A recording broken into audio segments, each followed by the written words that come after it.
హనుమాన్లు chartered accountant మనతో పాటు లైవ్లో జాయిన్ అవుతున్నారు. మరి కాసేపట్లో శ్రీనివాస్ టీఆర్ఎస్ అధికార ప్రతినిధి మనతో పాటు లైవ్లో జాయిన్ అవుతారు. రఘునాథ్ బాబు భారతీయ జనతా పార్టీ నేత, అట్లాగే టొబాకో బోర్డు చైర్మన్ కూడా మరి కాసేపట్లో మనతో పాటు లైవ్లో జాయిన్ అవుతారు. తాజాగా బడ్జెట్, రాష్ట్రాల బడ్జెట్ ఇక త్వరలో రాబోతోంది. ప్రస్తుతం అయితే కేంద్ర బడ్జెట్ రిలీజ్ అయింది. డిజిటల్ లావాదేవీలకి ప్రథమ ప్రాధాన్యంతో పాటుగా భారీ ఎత్తున హౌసింగ్, మరొక వైపున మౌలిక వసతుల కల్పన, వీటి మీద కాన్సన్ట్రేషన్తో కూడినటువంటి బడ్జెట్ నిన్న రిలీజ్ చేయడం జరిగింది. భారతదేశం 40,000 కోట్ల రూపాయల 40,000 లక్షల కోట్ల రూపాయలకు సంబంధించినటువంటి బడ్జెట్ వైపుకి వెళ్తున్నటువంటి పరిస్థితి. ఓవరాల్గా అయితే భారతదేశం పురోగమనంలో ఉందని అధికార పక్షం, తిరోగమనంలో ఉందని విపక్షం విమర్శలు చేస్తున్న నేపథ్యంలో బడ్జెట్లోని లోతుపాతులు ఏంటి, దాంట్లో రైట్ ఏంటి, రాంగ్ ఏంటి, ఈ అంశానికి సంబంధించినటువంటి చర్చ చూద్దాం. ముందుగా సుందరాం శర్మ గారు ఏమంటారు?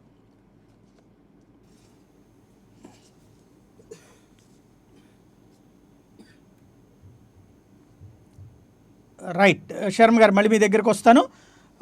హనుమాన్లు గారు, దీన్ని ఎలా చూడాలి? ముందుగా ఈ బడ్జెట్ ఆలోచిస్తే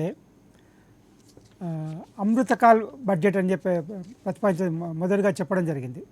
అమృతకాల్ అంటే 75 సంవత్సరాల నుంచి 100 సంవత్సరాల స్వాతంత్ర దినోత్సవం వరకు, అంటే 2022 నుంచి 2047 వరకు అమృతకాల బడ్జెట్గా దాని యొక్క ఆర్థిక మంత్రి చెప్పడం జరిగింది. అంటే ఈ బడ్జెట్ యొక్క 25 సంవత్సరాల యొక్క దిశ ఎలా ఉండాలి, భవిష్యత్తు ఎలా ఉండాలి, అభివృద్ధి ఎలా ఉండాలి, సంక్షేమం ఎలా ఉండాలి అనే ఉద్దేశంతో ఈ యొక్క బడ్జెట్లో ప్రతిపాదన తీసుకోవడం జరిగింది. దీని ప్రకారం ఏంటంటే అన్ని రంగాలకు పెద్ద ఇంపార్టెన్స్ ఇవ్వడం జరిగింది. అది అభివృద్ధి కావచ్చు, సంక్షేమం కావచ్చు, తర్వాత మౌలిక సదుపాయాల రూపకల్పన. ఇది అన్నిటికంటే ముఖ్యమైన మౌలిక సదుపాయాలు.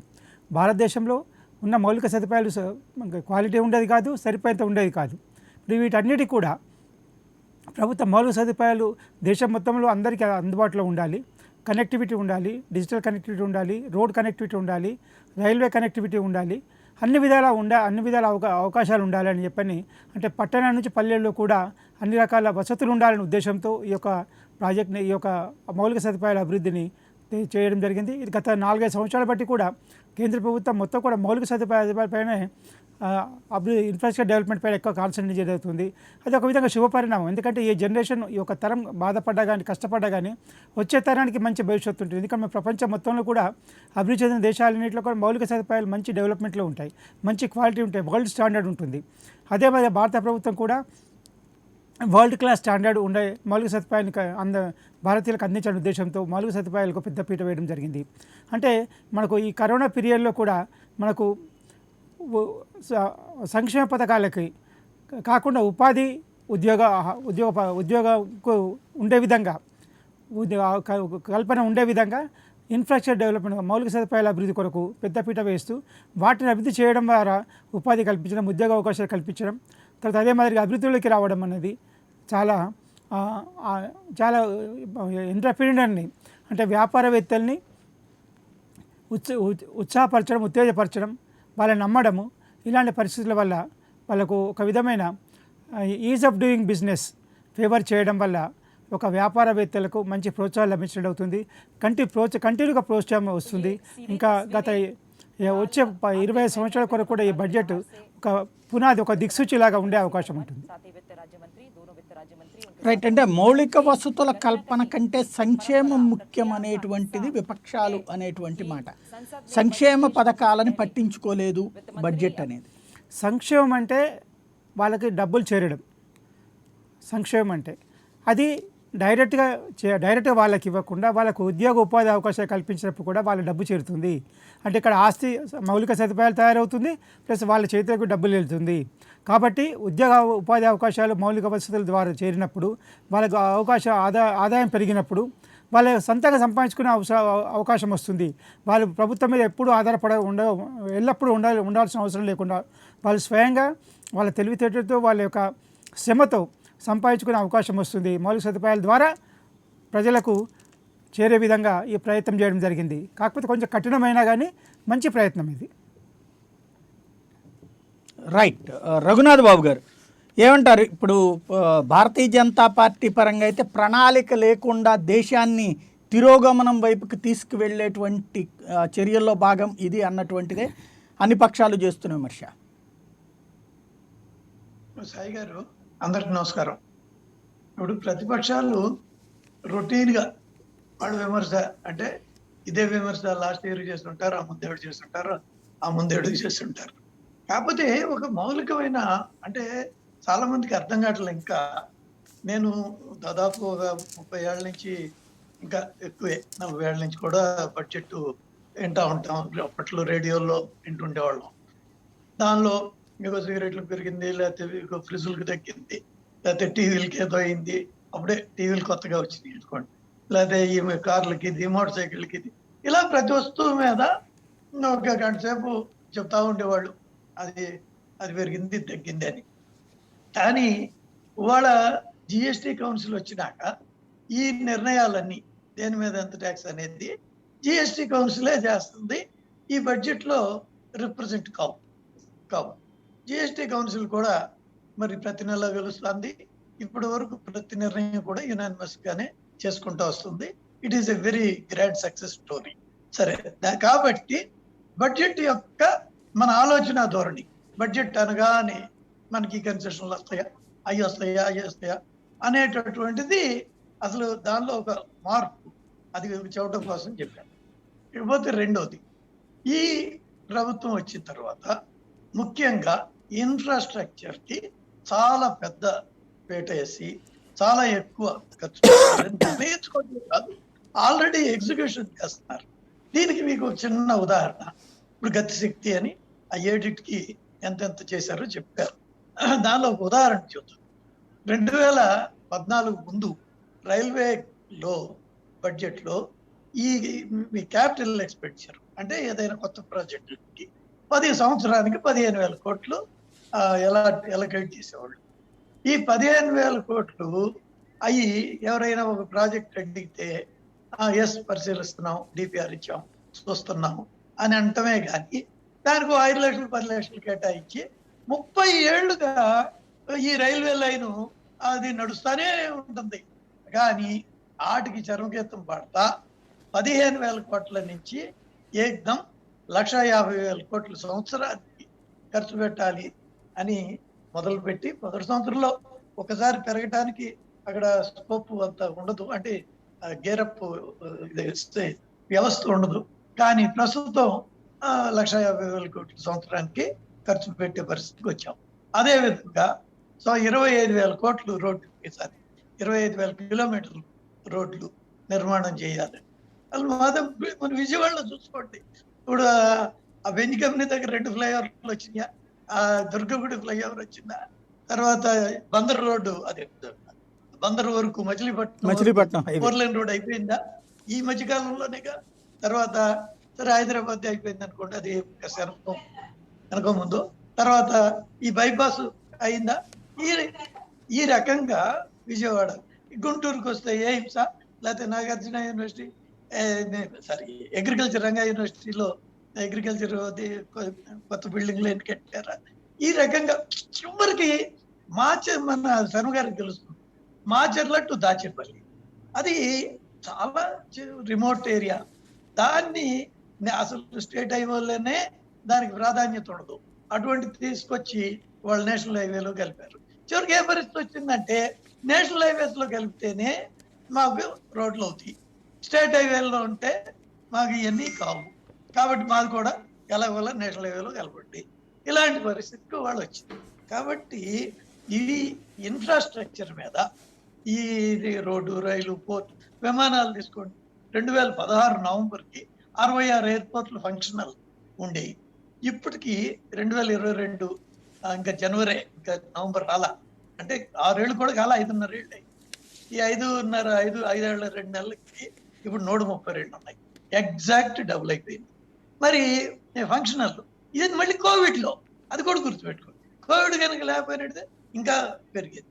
కాబట్టి ఈ ఇన్ఫ్రాస్ట్రక్చర్ పెరిగితే ఏమవుతుంది, వాళ్ళు మరి 100% 24 hours పవర్ వచ్చింది, ఇవన్నీ వస్తే ఏమవుతుంది, పెట్టుబడులు రావడానికి ఒక వాళ్ళకి కావాల్సింది ఇదే. ఇక్కడికి వస్తే మాకు కనెక్టివిటీ ఉందా, మాకు ఇన్ఫ్రాస్ట్రక్చర్ ఉందా, ఇక్కడ మేము పరిశ్రమలు పెడితే ఏంటి. కాబట్టే కోవిడ్లో కూడా మన వైపు వాళ్ళ అల్టిమేట్ డెస్టినేషన్ భారత్ అయితే, కోవిడ్ కాబట్టి ప్రపంచం అంతా అల్లకల్లోలం అయ్యి ఉంది కాబట్టి కొత్తవి రావడంలో కొంత స్లో డౌన్ ఉండొచ్చు. కానీ కానీ వాళ్ళ మోస్ట్ ఫేవరెట్ నేషన్ అనేది చైనా నుంచి Bharat is the world most favoured అనే టైప్ కి వాళ్ళు తీసుకురాగలిగాం. ఇదంతా ఒక రోజులో అయిందా? ఇదంతా ఇన్ఫ్రాస్ట్రక్చర్ మీద ప్రతి బడ్జెట్ లో ఆలోచించి ఖర్చు పెడితే, అంతేగాని బడ్జెట్ లో అనగానే ఇది తగ్గించాం, అది పెంచాం, అది చేసాం, అది ఇక పాపులిస్టిక్ మీద ఇందాక మీరు మాట్లాడుతున్నారు. పాపులిస్టిక్ వాటిల్లో ఏం చేయలేదు. కోవిడ్ విషయం వచ్చినప్పుడు మరి అందరికీ ఫ్రీ రేషన్, అది బీపీఎల్ వాళ్ళందరికీ ఫ్రీ రేషన్, ఫ్రీ గ్యాస్ ఇవ్వటం జరిగింది. తిరిగి ఎకానమీ గాడిలో పెట్టడానికి ప్రపంచంలో ఏ దేశం కన్నా. రైట్. హలో హలో చెప్పండి. హలో చెప్పండి. ఇది అందరికీ తెలుసు. మరి దాంతో పాటు మరి వ్యాక్సిన్ అత్యంత చౌకగా 5,000 రూపాయలు ఫైజర్ వాళ్ళు ఛార్జ్ చేస్తుంటే 250 రూపాయలకి, అదేమన్నా నీళ్ళ ముందా? దానికి వాళ్ళకి ఎక్స్పోర్ట్ డిమాండ్ వచ్చింది. దాన్ని పనికిరాదన్నారు, ఇది వేసుకుంటే ఇంకే వస్తాయి అన్నారు, రకరకాల విమర్శలు చేశారు. అదేంటి, అప్పుడు కొంత డిమాండ్ తగ్గితే ఎక్స్పోర్ట్ కూడా చేశారు. తర్వాత అదే ఒకసారి డిమాండ్ వస్తే ఇక్కడ ఇవ్వకుండా ఎక్స్పోర్ట్ చేస్తారా అన్నారు. చివరికి 400 రూపాయలు రాష్ట్ర ప్రభుత్వం కొనుక్కోమంటే ఇది కేంద్ర ప్రభుత్వం ఇవ్వలేదా అన్నారు.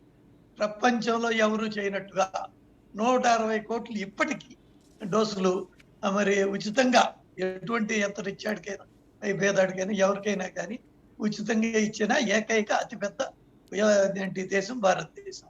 మరి అదే విధంగా వాళ్ళ ఎకానమీని 5th లార్జెస్ట్ ఎకానమీగా అయ్యాం, 3rd లార్జెస్ట్ ఎకానమీగా టార్గెట్ చేస్తున్నాం. గ్యారంటీగా ఆ దిశగా ముందుకెళ్తున్నాం. కాబట్టి ఇన్స్పైట్ ఆఫ్ కోవిడ్ లో కూడా చాలా సక్సెస్ఫుల్ గా జరుగుతారు. అయితే సరిపోదు. ఇది వాళ్ళ 75 సంవత్సరాల ఇండిపెండెన్స్. 100 సంవత్సరాలకి మనం ప్రపంచంలోనే నెంబర్ 1, 2లోకి వెళ్ళిపోవాలి. దానికి ఒకప్పుడు ప్రపంచానికి మనమే మార్గదర్శకం ఉండేవాళ్ళం, గురువు ఉండేవాళ్ళం. గ్యారంటీగా మళ్ళీ భారతదేశం ఆ రకంగా అయ్యేదానికి వాళ్ళ నుంచి అన్ని రకాల ప్లానింగ్ ఏదైతే ఉందో అది బడ్జెట్ లో మొదలు పెట్టారు. సరే, వీటన్నిటికీ ఇండికేషన్ ఏంటి? మీరు నేను ఇప్పుడు విమర్శ చేసేవాడు కమ్యూనిస్టు అదే విమర్శ చేస్తాడు. ఆ రష్యా కూలిపోతుందా, బెంగాల్లో సున్నా అయిపోయినా, త్రిపురలో పోయినా, అదేంటి ఆంధ్రాలో పోయినా ఆ కమ్యూనిస్ట్ వాడు మీరు టీవీలో పిలుస్తారు అదే మాట మాట్లాడతాడు. కానీ అయ్యం ఎత్తున్నారు, ఇయ్య మాటలు మాట్లాడతారు. కానీ వాళ్ళ ప్రపంచంలో మన భారతదేశం యొక్క రేటింగు, మన యొక్క విలువ ఎంత పెరిగింది, ఎట్లుంది అనేది వాళ్ళకి కనపడదు, వినపడదు. మరి ఇండెక్స్ ఏంటి? సెన్సెక్స్ ఒక ఇండెక్స్ నిన్న 848 పాయింట్లు పెరిగింది. ఇంత పెరిగింది అంటే అది ఒక మనిషి చేసేది కాదు కదా, ఎంతో మంది అందరూ ఆలోచించేది. కాబట్టి అదే ఉంటే ఆ ధనవంతులకి మళ్ళీ ఇంకో మాట మాట్లాడతారు.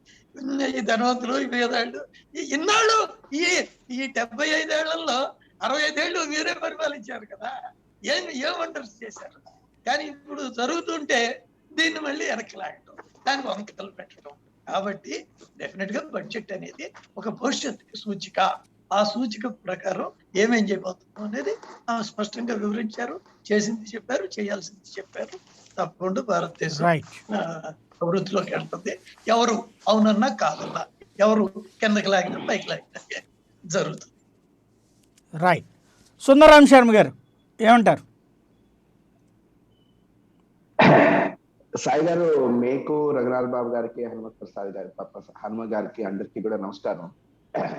రఘునాథ్ బాబు గారు మాత్రం సీతారామన్ గారి కంటే కూడా బాగా బడ్జెట్ ప్రవేశపెట్టారు. మీ ముందు మాత్రం చాలా సూపర్ గా పెట్టేశారు. ఎంతసేపటికి ఆంధ్రాలో అన్ని చేసేసినట్టే చూపించేశారు. అదేది మన ఫ్లైఓవర్లన్నీ కట్టేసేసినట్టు.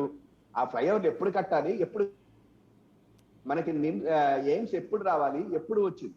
ఇవాళ రోజున ప్రత్యేక తరగతి హోదా దగ్గర నుంచి తీసుకుంటే పోలవరం కానీ, దానికి సంబంధించినటువంటి విషయాలు కానీ, లేదా రైల్వే జోన్ విషయం కానీ, ఇవన్నీ ఎప్పటి నుంచి ఎప్పటికీ అవ్వాలి, ఎప్పటికి అయినాయి. ఈ రోజున 10 సంవత్సరాలు పూర్తి అయిపోతుంది ఈ విభజన చట్టం వచ్చేసి. సరే, అయితే ఆయన అయితే బాగానే ప్రవేశపెట్టారు, దానికి మనం ఏమి కాదనలేదు. కాకపోతే ఒకటి ఏంటంటే డిజిటల్ బడ్జెట్ అనేటువంటిది ఒకటి ఇవాళ పెద్ద ఇదిగా వచ్చేసింది అనమాట. అంటే డిజిటల్ దీనికి ఊతం ఇచ్చింది అని చెప్పారు. అయితే ఒకటి ఏంటంటే ఇంతకు ముందు పెట్టినటువంటి ఆత్మ నిర్భర భారత్ అంటే ఆత్మ ఏదైతే ఆత్మని తీసుకొచ్చి మనకు చూపిస్తారో అని చెప్పని అనుకున్నాం. కానీ ఈ డిజిటల్ దానికి వచ్చేసరికల్లా మాత్రం మా యొక్క రాష్ట్ర ప్రభుత్వం, మా జగన్మోహన్ రెడ్డి గారు ఏవైతే చేస్తున్నారో అటు ఇటుగా ఆయన ఆత్మనే నిర్మలా సీతారామన్ గారు చాలా విషయాల్లో చూపించారేమో అని అనిపిస్తా ఉంది. ఎందుకంటే వాళ్ళ కేంద్ర ప్రభుత్వం ఆత్మ నాకు కనిపించలేదు, కానీ రాష్ట్ర ప్రభుత్వం యొక్క ఆత్మని వాళ్ళు కొంతవరకు ఫాలో అయినట్టుగా అయితే నాకు కనిపిస్తా ఉంది. ఎందుకు నేను ఈ మాట అంటున్నానంటే, నిజం చెప్పాలంటే డిజిటలైజేషన్ చేయాలి. ఇవాళ విద్య, వ్యవసాయం, వైద్యం ఈ మూడిటల్లోనే కాకుండా ఇన్ఫ్రాస్ట్రక్చర్ విషయాన్ని దగ్గరికి వచ్చేసరికల్లా కూడా ప్రతిదీ కూడా డిజిటలైజేషన్ కావటమే కాకుండా సామాన్యుడి దగ్గరికి చేరాలి. దీనికి గ్రామీణ వ్యవస్థ బలోపేతం కావాలి. అందుకనే గ్రామాల్లో సచివాలయాలను తీసుకురావటం, గ్రామ సెక్రటరీలను పెట్టడం, ఆర్టీకేల్ని తీసుకురావటం. అంటే ఇవన్నీ నేను ఎందుకు చెప్తున్నానంటే ఇవన్నీ కూడా ఆల్మోస్ట్ ఇదే పద్ధతిలో నిన్న బడ్జెట్ వెళ్ళటం జరిగింది. ఇంకొకటి ఏంటంటే ఇవాళ రోజున ఈ విద్య విషయానికి వచ్చేసరికల్లా మనం మొదటి నుంచి కూడా ఈ విద్య విషయంలో ఈ రాష్ట్ర ప్రభుత్వం నాడు నేడు పాఠశాలను ఇచ్చేయాలి, ఇంటర్నెట్ సౌకర్యం కల్పించాలి, వాళ్ళకి ల్యాప్టాప్లు అందాలి, ఈ యొక్క ఇంటర్నెట్ సౌకర్యంతో పాటు డిజిటల్ లైబ్రరీ కావాలి. ఇవన్నీ కూడా ఈ రాష్ట్ర ప్రభుత్వం జగన్మోహన్ రెడ్డి గారి ఆధ్వర్యంలో ఆల్మోస్ట్ 2 సంవత్సరాల నుంచి కష్టపడుతూ వచ్చింది. దాన్నే ఇవాళ తీసుకుని వచ్చారు. 200 టీవీ స్టేషన్లు పెడతాము, ఒక్కొక్క ఉపాధ్యాయుని ఒక్కొక్క సబ్జెక్ట్ కి పెడతాము, ఇంటర్నెట్ ని అన్ని చోట్లకి తీసుకుని వెళ్తాము. ఆల్మోస్ట్ ఇదే, ఇంతకు మించి పెద్దగా నాకైతే దీంట్లో తేడా ఏమి కనిపించలేదు. అయితే డెఫినెట్ గా నేను స్వాగతిస్తా. ఎందుకని చెప్పంటే మేము ఏదైతే ముందు చూపుతో వెళ్తున్నామో ఈ రాష్ట్ర ప్రభుత్వాన్ని ఫాలో అవుతున్నందులో తప్పేం లేదు. ఎందుకంటే ఒక విజనరీ, నిజంగా చెప్పాలంటే విజనరీ అనగానే చంద్రబాబును మాత్రం తేమాకండి, ఈయన మొదటి నుంచి కూడా దీనికోసం తీసుకొచ్చారు. అయితే ఇక్కడ ఫెయిల్యూర్ ఏంటంటే కేంద్ర ప్రభుత్వ బడ్జెట్ లో వైద్యానికి సంబంధించినటువంటి ఎటువంటివి కూడా తీసుకురాలి. అది కొంతవరకు కూడా మనకు ఇబ్బంది. రఘునాథ్ బాబు గారి వ్యాక్సిన్లు మేము తీసుకుని వచ్చాం, ఫ్రీగా ఇచ్చాం, ఇవన్నీ కూడా కాదు. ఆ రోజున కరోనా కట్టడి చేయడానికి రాష్ట్ర ప్రభుత్వాల యొక్క చేయూత అనేటువంటిది అందువల్ల ఆ రోజున వాళ్ళ మీదనే వదిలేసింది కూడా. కాబట్టి ఇవాటి రోజున వ్యాక్సినేషన్ పక్కన పెట్టేటట్లయితే హాస్పిటల్స్, హెల్త్ కేర్ విషయంలో ఈ రాష్ట్ర ప్రభుత్వం తీసుకొచ్చినటువంటి కొన్ని మార్పులను కూడా తీసుకురాకపోవటం. అయితే వాళ్ళు ఎంతో ముందే చెప్పారు ప్రతి జిల్లాకి ఒక హాస్పిటల్ తెస్తాము అని చెప్పని కేంద్ర ప్రభుత్వానికి ముందరనే జగన్మోహన్ రెడ్డి గారు చెప్పడం జరిగింది. ప్రతి జిల్లాలోనూ ఒక ఆసుపత్రి, ప్రతి జిల్లాలోనూ కూడా ఒక మెడికల్ కాలేజ్, ఇవన్నీ తీసుకుని వస్తాం. అయితే ఇది ఎక్కడో మొదట్లో బడ్జెట్ కి ముందర మాట్లాడినట్టుంది, కానీ కొంతమంది మంత్రులు, కేంద్ర మంత్రులు దాన్ని కరెక్ట్ గా దీంట్లో ఏ రకంగా చేస్తాం అనేది లేకపోవడం అనేటువంటిది ఒక ఫెయిల్యూర్. అయితే ఇంకొకటి ఏంటంటే ఇవాళ రోజున 1,00,000 కోట్లు సార్ రాష్ట్రాలకి 1,00,000 కోట్లు 50 సంవత్సరాల కాలానికి వడ్డీ లేని రుణం ఇస్తాము అని చెప్పాను. దీని మీద నేను ఇంతకు ముందు కూడా సాయి గారు మీ డిబేట్ లో కూడా చెప్పాను. ఇవాళ ఈ రాష్ట్ర ప్రభుత్వం చేసినటువంటి అప్పులన్నీ కూడాను కరోనా సమయంలో చేసినటువంటివి. ఇవన్నీ కూడా ఆల్మోస్ట్ 1,20,000-1,75,000 కోట్ల రూపాయలు డైరెక్ట్ బెనిఫిషియరీ అకౌంట్ లోకే వెళ్ళినాయి. కాబట్టి ఈ రుణాల మొత్తాన్ని కూడా మాఫీ చేయాల్సిందే అనేటువంటిది నా యొక్క ఇది. ఎందుకు ఈ మాట అంటున్నానంటే ఇవాళ రోజున వీళ్ళు ఎక్కడి నుంచి తెచ్చిస్తారు? మరి 50,00,000 కోట్ల రాష్ట్రాలకి 1,00,000 కోట్లు 50 సంవత్సరాలకు రుణాలు లేకుండా ఇస్తామని చెప్పని ఎట్లా చెప్తున్నారు? అంటే వీళ్ళు చేస్తే అప్పులు ఒక రకం, మేము చేస్తే అప్పులు ఒక రకమా? ఇవాళ మేము చేసినటువంటి అప్పులన్నీ కూడా ప్రజల కోసం చేశాం, ఈ కరోనా కోసం చేశాం. జగన్మోహన్ రెడ్డి గారు డైరెక్ట్ బెనిఫిషియరీ అందేటట్టుగా చేశారు. ఇక్కడ మధ్య దళారులు లేరు, ప్రజలందరికీ వెళ్ళింది. కాబట్టి ఈ రాష్ట్రాన్ని ఈ రుణాలు ఏదైతే చేశామో మేము దీన్ని తప్పనిసరిగా వేవ్ చేయటం మూలకంగానో వడ్డీ లేకుండా ఈ రుణాలను మళ్ళా మనం తిరిగిచ్చేటట్టుగానో ఏదో రకమైనటువంటి ఒక వెసులుబాటుని రాష్ట్ర ప్రభుత్వానికి కల్పించాలి అనేటువంటిది మాత్రం కేంద్రం ఆలోచించాలి. ఇంకొకటి కూడా ఏంటంటే నిన్న మన పార్లమెంటు సభ్యులు విజయసాయి రెడ్డి గారు చెప్పినట్టు FRPM అనేటువంటిది ఒక్కళ్ళకి రాష్ట్రానికి ఒకటే ఉంటుంది, కేంద్రానికి ఒకటే ఉంటుంది. కానీ నేను మొదటి నుంచి చెప్పింది అది. ఇక్కడ ఆర్థిక అత్యవసర పరిస్థితి కావాలి, జగన్మోహన్ రెడ్డి గారు అప్పులు చేసేస్తున్నాడు, ఈ రాష్ట్రం ఏమైపోతుంది అని బాధపడేటువంటి ప్రతిపక్షాలు కానివ్వండి, ఇంక్లూడింగ్ భారతీయ జనతా పార్టీకి సంబంధించినటువంటి వాళ్ళు కూడా ఇక్కడ మాట్లాడిన వాళ్ళకి నేను ఇదే అడుగుతున్నాను. ఇవాళ రోజు మీరు చేసినటువంటి అప్పులు వడ్డీలు ఏ రకంగా పెంచారు? ఇవాళ రోజున ఏ రకంగా పేమెంట్ చేయబోతున్నారు? అదే రకంగా ఇవాళ 1,00,000 కోట్ల రూపాయలు మీరు రుణం లేకుండా 50 సంవత్సరాల పాటు ఇస్తామన్నటువంటిది ఇవన్నీ మీ చేతుల్లో ఉంటే మీరు ఒక రకంగా, మాకు వచ్చేసరికల్లా 3% ఇంతకు ముందు చంద్రబాబు గారు పెట్టినటువంటి వాటిని ఇప్పుడు మేము పేమెంట్ చేసేటట్టుగా మాకు రుణ పరిమితిని తగ్గించడం FRPM లో ఇవన్నీ కూడా కరెక్ట్ అయినటువంటిది కాదు. ఇవన్నీ కూడా ఆలోచన చేయాల్సినటువంటి అవసరం ఎంతైనా ఉంది. అయితే ఇవాళ 2023 మిల్లెట్స్ అంటే ఈ చిరుధాన్యాల యొక్క సంవత్సరం కింద చేయటం, దీన్ని ఆల్రెడీ మేము స్టార్ట్ చేసేసాడు. ప్రకృతి సేంద్రియ వ్యవసాయం కావాలి, అందుకనే ఆర్బీకేస్ గ్రామ సచివాలయాల్లోనే ఎరువులు, గ్రామ సచివాలయాల్లోనే రైతుల దగ్గర నుంచి కొనటం, గ్రామ సచివాలయాల్లోనే రిజిస్ట్రేషన్లు, గ్రామ సచివాలయాల్లోనే అన్ని రకాలైనటువంటి ఆ విలేజ్ కో లేకపోతే ఆ గ్రామానికి సంబంధించిన ఇది చాలా విప్లవాత్మకమైనటువంటి మార్పును జగన్మోహన్ రెడ్డి గారు తెచ్చింది. ఇవాళ రోజున కొత్త గొప్ప వీళ్ళు ఆచరిస్తున్నారు. ఎందుకు ఈ మాట నేను అంటున్నానంటే, ఒకే చోట రిజిస్ట్రేషన్ కావాలి అని చెప్పని కేంద్ర ప్రభుత్వం బడ్జెట్ లో పెడితే నేను ఇవాళ అదే చెప్తున్నాను. కేంద్ర ప్రభుత్వం రిజిస్ట్రేషన్ మొత్తం ఒకే చోట నుంచి చేయాలి అంటే భూ సర్వే జరగాలి. అది ఈ రాష్ట్రంలో స్టార్ట్ అయింది. ఎందుకు ఈ మాట అంటే 1984 లో మన ఎన్టీ రామారావు గారు ఒక పాలసీ డెసిషన్ తెచ్చారు. దాన్ని నేను తప్పుపట్టను, కానీ దాన్ని తీసుకొచ్చినటువంటి విధానం తప్పు మూలకంగా ఈ రాష్ట్రంలో సరైనటువంటి భూములు, దాని యొక్క రిజిస్ట్రేషన్లు, లేకపోతే భూములు ఎక్కడున్నాయి ఇవన్నీ కూడా సర్వే జరగల సరిగ్గా.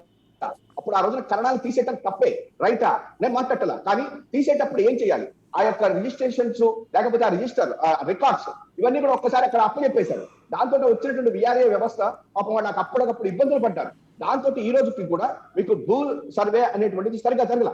ఇవాళ జగన్మోహన్ రెడ్డి గారు భూ సర్వే తీసుకురావటం వల్ల ప్రతి గ్రామంలోనూ నా పొలం ఎక్కడుంది, నా గట్టు ఎక్కడుంది, నేను ఏ రకంగా నాకు రిజిస్ట్రేషన్ ఉంది, ఇది ఎవరి పేరు మీద ఉన్నది, ఇవన్నీ కూడా ఒక రకమైనటువంటి విప్లవాత్మకమైనటువంటి మార్పు తీసుకుని వస్తే మాత్రమే మీకు రిజిస్ట్రేషన్ అనేటువంటిది జరుగుతుంది. లేకపోతే రిజిస్ట్రేషన్ వ్యవస్థలో మళ్ళా లోపాలు వచ్చి ఇదవుతుంది. కాబట్టి ఇవాళ భారతదేశంలో కేంద్ర ప్రభుత్వం కూడా ఒకే రిజిస్ట్రేషన్ విధానం కావాలి అనుకుంటుంది. కాబట్టి ఇవాళ ఈ భూ సర్వేకి సంబంధించిన కానివ్వండి, ఈ రకమైనటువంటి వీటన్నిటికీ కూడా రాష్ట్రాన్ని ఖర్చు అయ్యేటువంటి మొత్తాన్ని కూడా ఆదుకోవటమే కాకుండా ఇది దేశం మొత్తం కూడా చేసినట్టు ఏంటంటే, మీరంతగా ఊళ్ళోనే కూర్చుని నా భూమి ఎవరిది, ఈ భూమిలో ఎవరు అనేటువంటి ఒక ఇది వచ్చేటువంటి అవకాశాలు మనకి ఎంతో ఉన్నాయి. ఇంకొకటి కూడా నేను చెప్పాల్సింది ఏంటంటే, ఈ బడ్జెట్ లో ఈ యొక్క ఇన్ఫ్రాస్ట్రక్చర్ కి వాళ్ళు ఇచ్చారు, నిజమే. ఏది గతి పోర్టులు, ఎయిర్పోర్టులు, ఇందాక రఘునాథ్ బాబు గారు కూడా చెప్పారు, ఇవాళ ఇన్ని ఎయిర్పోర్ట్లు వస్తున్నాయి, ఇవన్నీ వస్తున్నాయి, రైల్వేస్ ఇట్లా వచ్చేసినాయి. కాకపోతే మేము దీన్ని వ్యతిరేకించేది ఏంటంటే, ఎల్ఐసి అనేటువంటిది ఇవాళ లాభాల్లో నడుస్తున్నటువంటి సంస్థ, రైల్వే అనేటువంటిది లాభాల్లో నడుస్తున్నది, విశాఖపట్నం స్టీల్ ఫ్యాక్టరీ లాభాల్లోకి వచ్చింది. ఇట్లాంటివన్నీ కూడా మీరు ఎట్టి పరిస్థితుల్లో కూడా ప్రైవేటైజేషన్ చేయకండి అనేటువంటిది మా అంతా కూడా అడుగుతా ఉన్నాం. ముఖ్యంగా విశాఖపట్నం దాని గురించి జగన్మోహన్ రెడ్డి గారు ఏ రకంగా చేస్తే బాగుంటుందో కూడా కేంద్ర ప్రభుత్వానికి ఇవ్వడం జరిగింది. ఆ రకంగా చేసిస్తే ఇవాళ విశాఖపట్నం యొక్క ప్రాబ్లం కూడా సాల్వ్ అవుతుంది. అయితే ఇవాళ మేము చేస్తున్నటువంటి ఎయిర్పోర్ట్లు లేకపోతే ఇక్కడ ఉన్నటువంటి వీటికి కూడా ఏ రకమైనటువంటి సహాయం కేంద్ర ప్రభుత్వం అందిస్తుంది అనేటువంటిది లేదు. ఇంకొకటి 25,000 కోట్లు, 25,000 కిలోమీటర్లు మేము ఇవాళ రోడ్లు వేస్తున్నాము అన్నారు. కానీ అవి ఎందుకు ఆగిపోయినాయి? కరోనా సమయంలో ఆగిపోయినాయి. కాబట్టి వాటిని ఇప్పుడు మేము చేస్తున్నాము అని చెప్పి కేంద్ర బడ్జెట్ లో చెప్పడం జరిగింది. మేము చెప్తుంది కూడా అదే కదా. ఇవాళ ఇక్కడ ఉన్నటువంటి ప్రతిపక్షాలు రోడ్లు వేయలేదు, గుంటలు పడ్డాయి, ఆ గుంటల్లో నుంచి వెళ్తుంటే తెలియటం లేదా అని మాట్లాడారు. మేము వాళ్ళు చెప్తుంది అదే, కరోనా మూలకంగా రోడ్లు వేయలేకపోయాము, ఇప్పుడు రోడ్లు వేయడానికి జగన్మోహన్ రెడ్డి గారు ముఖ్యమంత్రి గారు ఆల్రెడీ చెప్పడం జరిగింది, కాబట్టి వాటికి ముందుకెళ్తున్నాము అని చెప్పాం. అంటే ఇవాళ రోజున కేంద్ర ప్రభుత్వం ఏదైతే చెప్తా ఉందో, ఇవాళ ఇక్కడ ఉన్నటువంటి ప్రతిపక్షాలు ఏదైతే మాట్లాడుతూ ఉన్నాయో అవన్నీ కూడా రాష్ట్ర ప్రభుత్వం జగన్మోహన్ రెడ్డి గారి ప్రభుత్వం మీద మాట్లాడేవన్నీ పచ్చి అబద్ధాలు అనేటువంటిది తేలిపోయింది. అప్పు చేయటం తప్పు కాదు, అప్పు చేసినటువంటి దాన్ని కూడా సద్వినియోగం చేశాము అనేది ఇవాళ అర్థమైపోతుంది. రెండోది రోడ్ల విషయం కానివ్వండి, ఇవాళ మనం పెడుతున్నటువంటి విద్య, వ్యవసాయం, వైద్యం వీటన్నింటిలోనూ కూడా ఏదైతే జగన్మోహన్ రెడ్డి గారు కొన్ని మౌలికమైనటువంటి ప్రక్షాళన, మౌలికమైనటువంటి సంస్కరణలు తీసుకుని వస్తున్నారో దాన్ని ఆల్మోస్ట్ ఈ బడ్జెట్ లో అటు ఇటుగా కేంద్ర ప్రభుత్వం తన యొక్క ఆత్మలో చూపించినట్టుగా నేను భావిస్తా ఉన్నా. అంతేకాదు ఈ డిజిటలైజేషన్, ఈ డిజిటల్ లైబ్రరీలు, ఈ యొక్క ఇంటర్నెట్ అనేటువంటిది ఆల్రెడీ మేము స్టార్ట్ చేసేస్తాం. ఇక్కడ ఆంధ్రప్రదేశ్ లో ఆల్రెడీ స్టార్ట్ అయింది. కాబట్టి ఈ యొక్క చేయవలసిందల్లా ఒకటి ఏంటంటే, ఇవాళ మా యొక్క పోలవరం ప్రాజెక్టు విషయం కానివ్వండి, లేకపోతే మేము ఇప్పటికీ అడుగుతున్నటువంటి ప్రత్యేక తరగతి హోదా విషయం కానివ్వండి, రైల్వే జోన్ విషయంలో కానివ్వండి, లేకపోతే రెవెన్యూ లోటు విషయంలో కానివ్వండి, వీటన్నిటికీ కూడా ఇప్పటికైనా కేంద్ర ప్రభుత్వం ఒక ఫెడరల్ విధానంలో అవలంబిస్తూ ఒక పెద్ద బ్రదర్ గా, ఒక పెద్దన్నగా ఉంటూ ఈ రాష్ట్రానికి విభజన చట్టంలో పెట్టినటువంటివన్నీ కూడా ఇవ్వాల్సినటువంటి అవసరం ఉన్నది. ఇప్పటికైనా కూడా రఘునాథ్ బాబు గారు లాంటి వాళ్ళు ఆలోచన చేయాల్సింది ఏంటంటే, ఇవాళ రాష్ట్రానికి మనం ఇవన్నీ ఉన్నాయి, ఇవన్నీ తీసుకురావాలి అని ఆయన కూడా కేంద్రంలో కూర్చుని ఆయనకు ఉన్నటువంటి ఇన్ఫ్లుయెన్స్ లేకపోతే ఇక్కడ ఉన్నటువంటి వాళ్ళ యొక్క ఇన్ఫ్లుయెన్స్ ఉపయోగించి ప్రత్యేక తరగతి హోదా మార్చిపోలేదు లేకపోతే ముగియలేదు అనేటువంటి దాన్ని తీసుకురావాలి. ఎందుకంటే ఈ రాజకీయాల్లో ఏదైనా సాధ్యమే. వాళ్ళ జగన్మోహన్ రెడ్డి గారు అడుగుతున్నది ఈ యొక్క ప్రత్యేక తరగతి హోదా, రెవెన్యూ లోటు, పోలవరం ప్రాజెక్ట్. ఈ మూడింటిని కనుక మనం చేసుకోగలిగేటట్లయితే ఆంధ్రప్రదేశ్ సస్యశ్యామలం అవుతుంది. ఈ యొక్క రాజకీయాలను పక్కన పెట్టండి. చంద్రబాబు నాయుడు గారి దానికి నిన్న మా విజయసాయి రెడ్డి గారు బాగా చెప్పారు. అదేదో న్యూ మెంటల్ టెలి సర్వీసెస్ వస్తుంది, అది అర్జెంట్ గా బహుశా వాళ్ళు కూడా అనుకుని చంద్రబాబు గారు చేశారేమని. అటువంటి పాలిటికల్ ఇది కరెక్ట్ గా ఉన్నది కొంతవరకు కూడాను. అయితే మేము అడుగుతున్నది ఏంటంటే, మీరు ఇప్పటికైనా కూడా భారతీయ జనతా పార్టీ కేంద్ర ప్రభుత్వాన్ని మెడల వంచమనో అవి మాట్లాడలేదు, కానీ నరేంద్ర మోడీ గారిని కన్విన్స్ చేసి ఏదైతే జగన్మోహన్ రెడ్డి గారు తెస్తున్నటువంటి విప్లవాత్మకమైనటువంటి మార్పులు ఈ రాష్ట్రంలో విద్య, వైద్యం, వ్యవసాయం ఈ మూడు ముఖ్యం. ఈ మూడింటికి ఆయన చేస్తున్న దానికి మీరు కూడా ఒక 2 సంవత్సరాల పాటు కష్టపడితే ఆంధ్రప్రదేశ్ బ్రహ్మాండంగా ముందుకు వస్తుంది అని చెప్పనని నేను చెప్తున్నాను. ఇంకొకటి FRPM విషయంలో కానివ్వండి, లేకపోతే ఏమన్నా ఈ రుణ పరిమితులు వీటిల్లో కూడా మీరు తప్పనిసరిగా కేంద్రంతో మన అందరం కలిసి పోరాడటమో లేదా కేంద్రంతో కలిసి మన వాళ్ళని ఒప్పించడం కోసం నడవటమో చేయాలని నా ఉద్దేశం. సాయి రైట్. రఘునాథ్ బాబు గారు, నేను సుందరరామ శివరామ గారు చెప్పిన చాలా వాటిల్లో ఏకీభవిస్తా. మంచిది, సంతోషం, మంచి సూచనలు చేశారు. ముఖ్యంగా ఈ అగ్రికల్చర్ లో ఈ టెక్నాలజీ తీసుకురావాలి. ఇవాళ మనం భారతదేశం ఇప్పుడు చూసాం, మనం డిజిటల్ పేమెంట్ లో ప్రపంచంలో హైయెస్ట్. తర్వాత మన దగ్గర స్ట్రీట్ వెండర్ కూడా, అంటే 3వ తరగతి 4వ తరగతి చదువుకుని ఏమైనా కూరగాయలు అమ్ముకుని అటువంటి వాళ్ళు కూడా వాళ్ళ ఈ డిజిటల్ ఈ పేమెంట్లు ఇవన్నీ చేస్తున్నారు. వాళ్ళకి తెలిసిన ఫీచర్స్ నాకు కూడా తెలియకపోవచ్చు. కాబట్టి మన ఐక్యూ లెవెల్స్ ఎక్కువ, కాబట్టి దీన్ని అగ్రికల్చర్ లో కూడా చూపించాలి.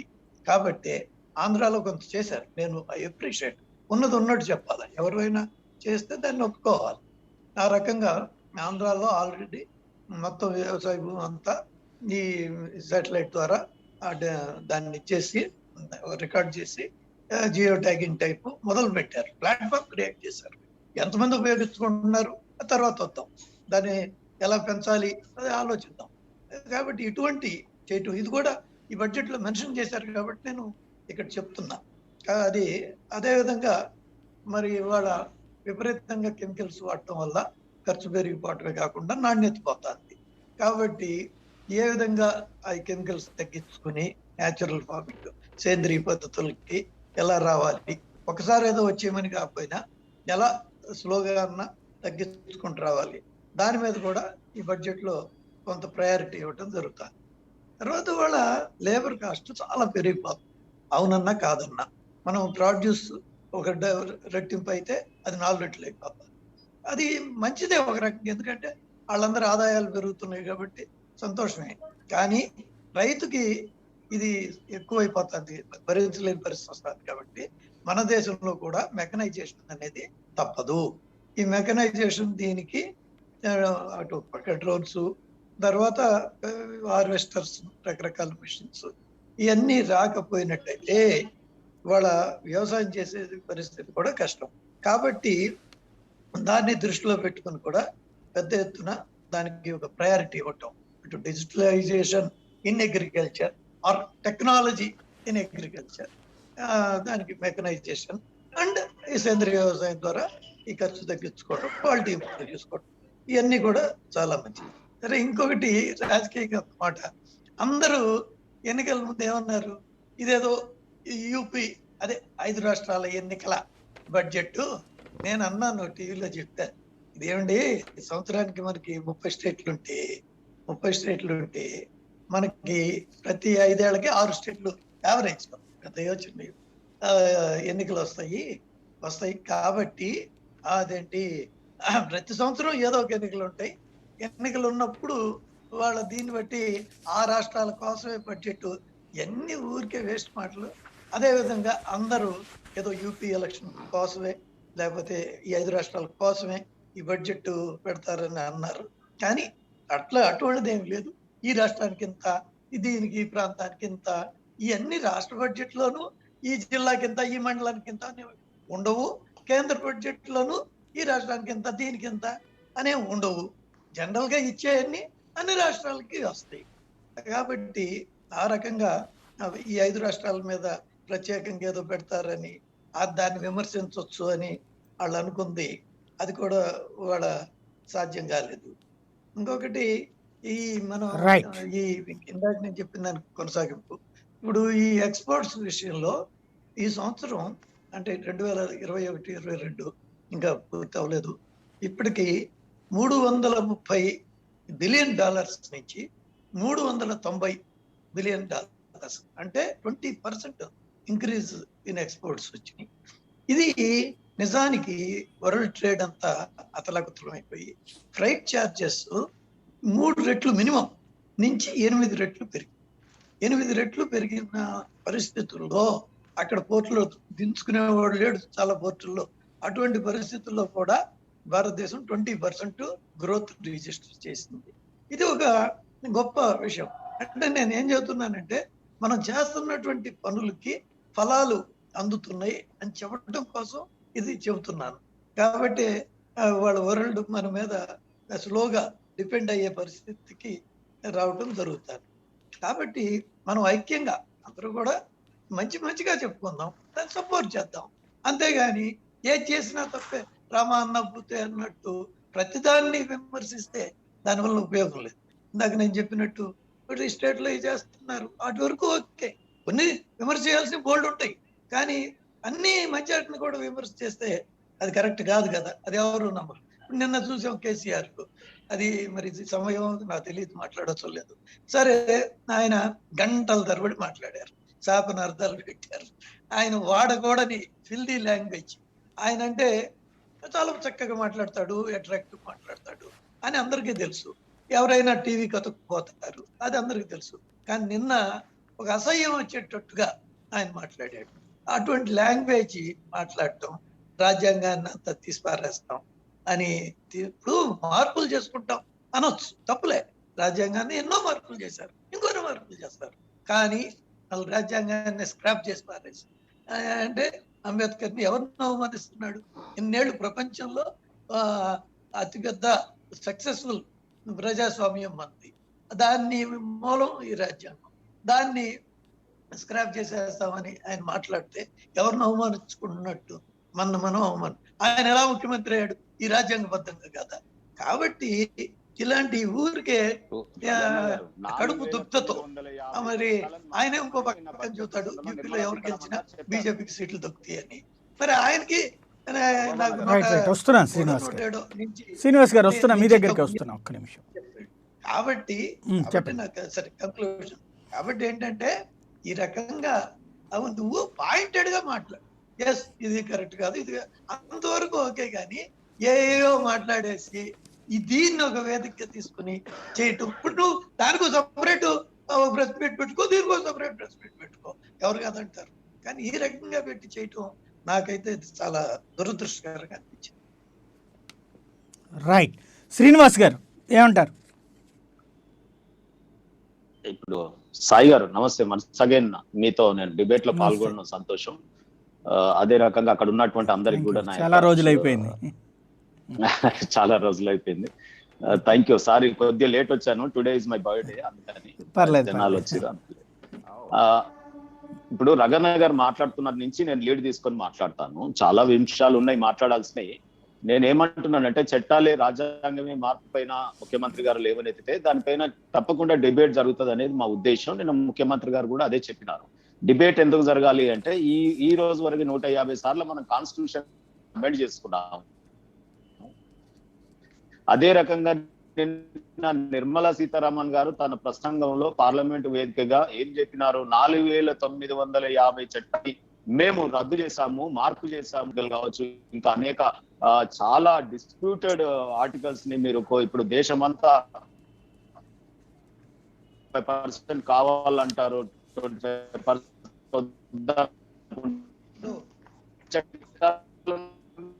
మార్చినారు. అంటే 2/30 ఆ రకంగా మాట్లాడినారు. అదొక డిబేట్ అంటే చెప్పినారు. నేను అనగానే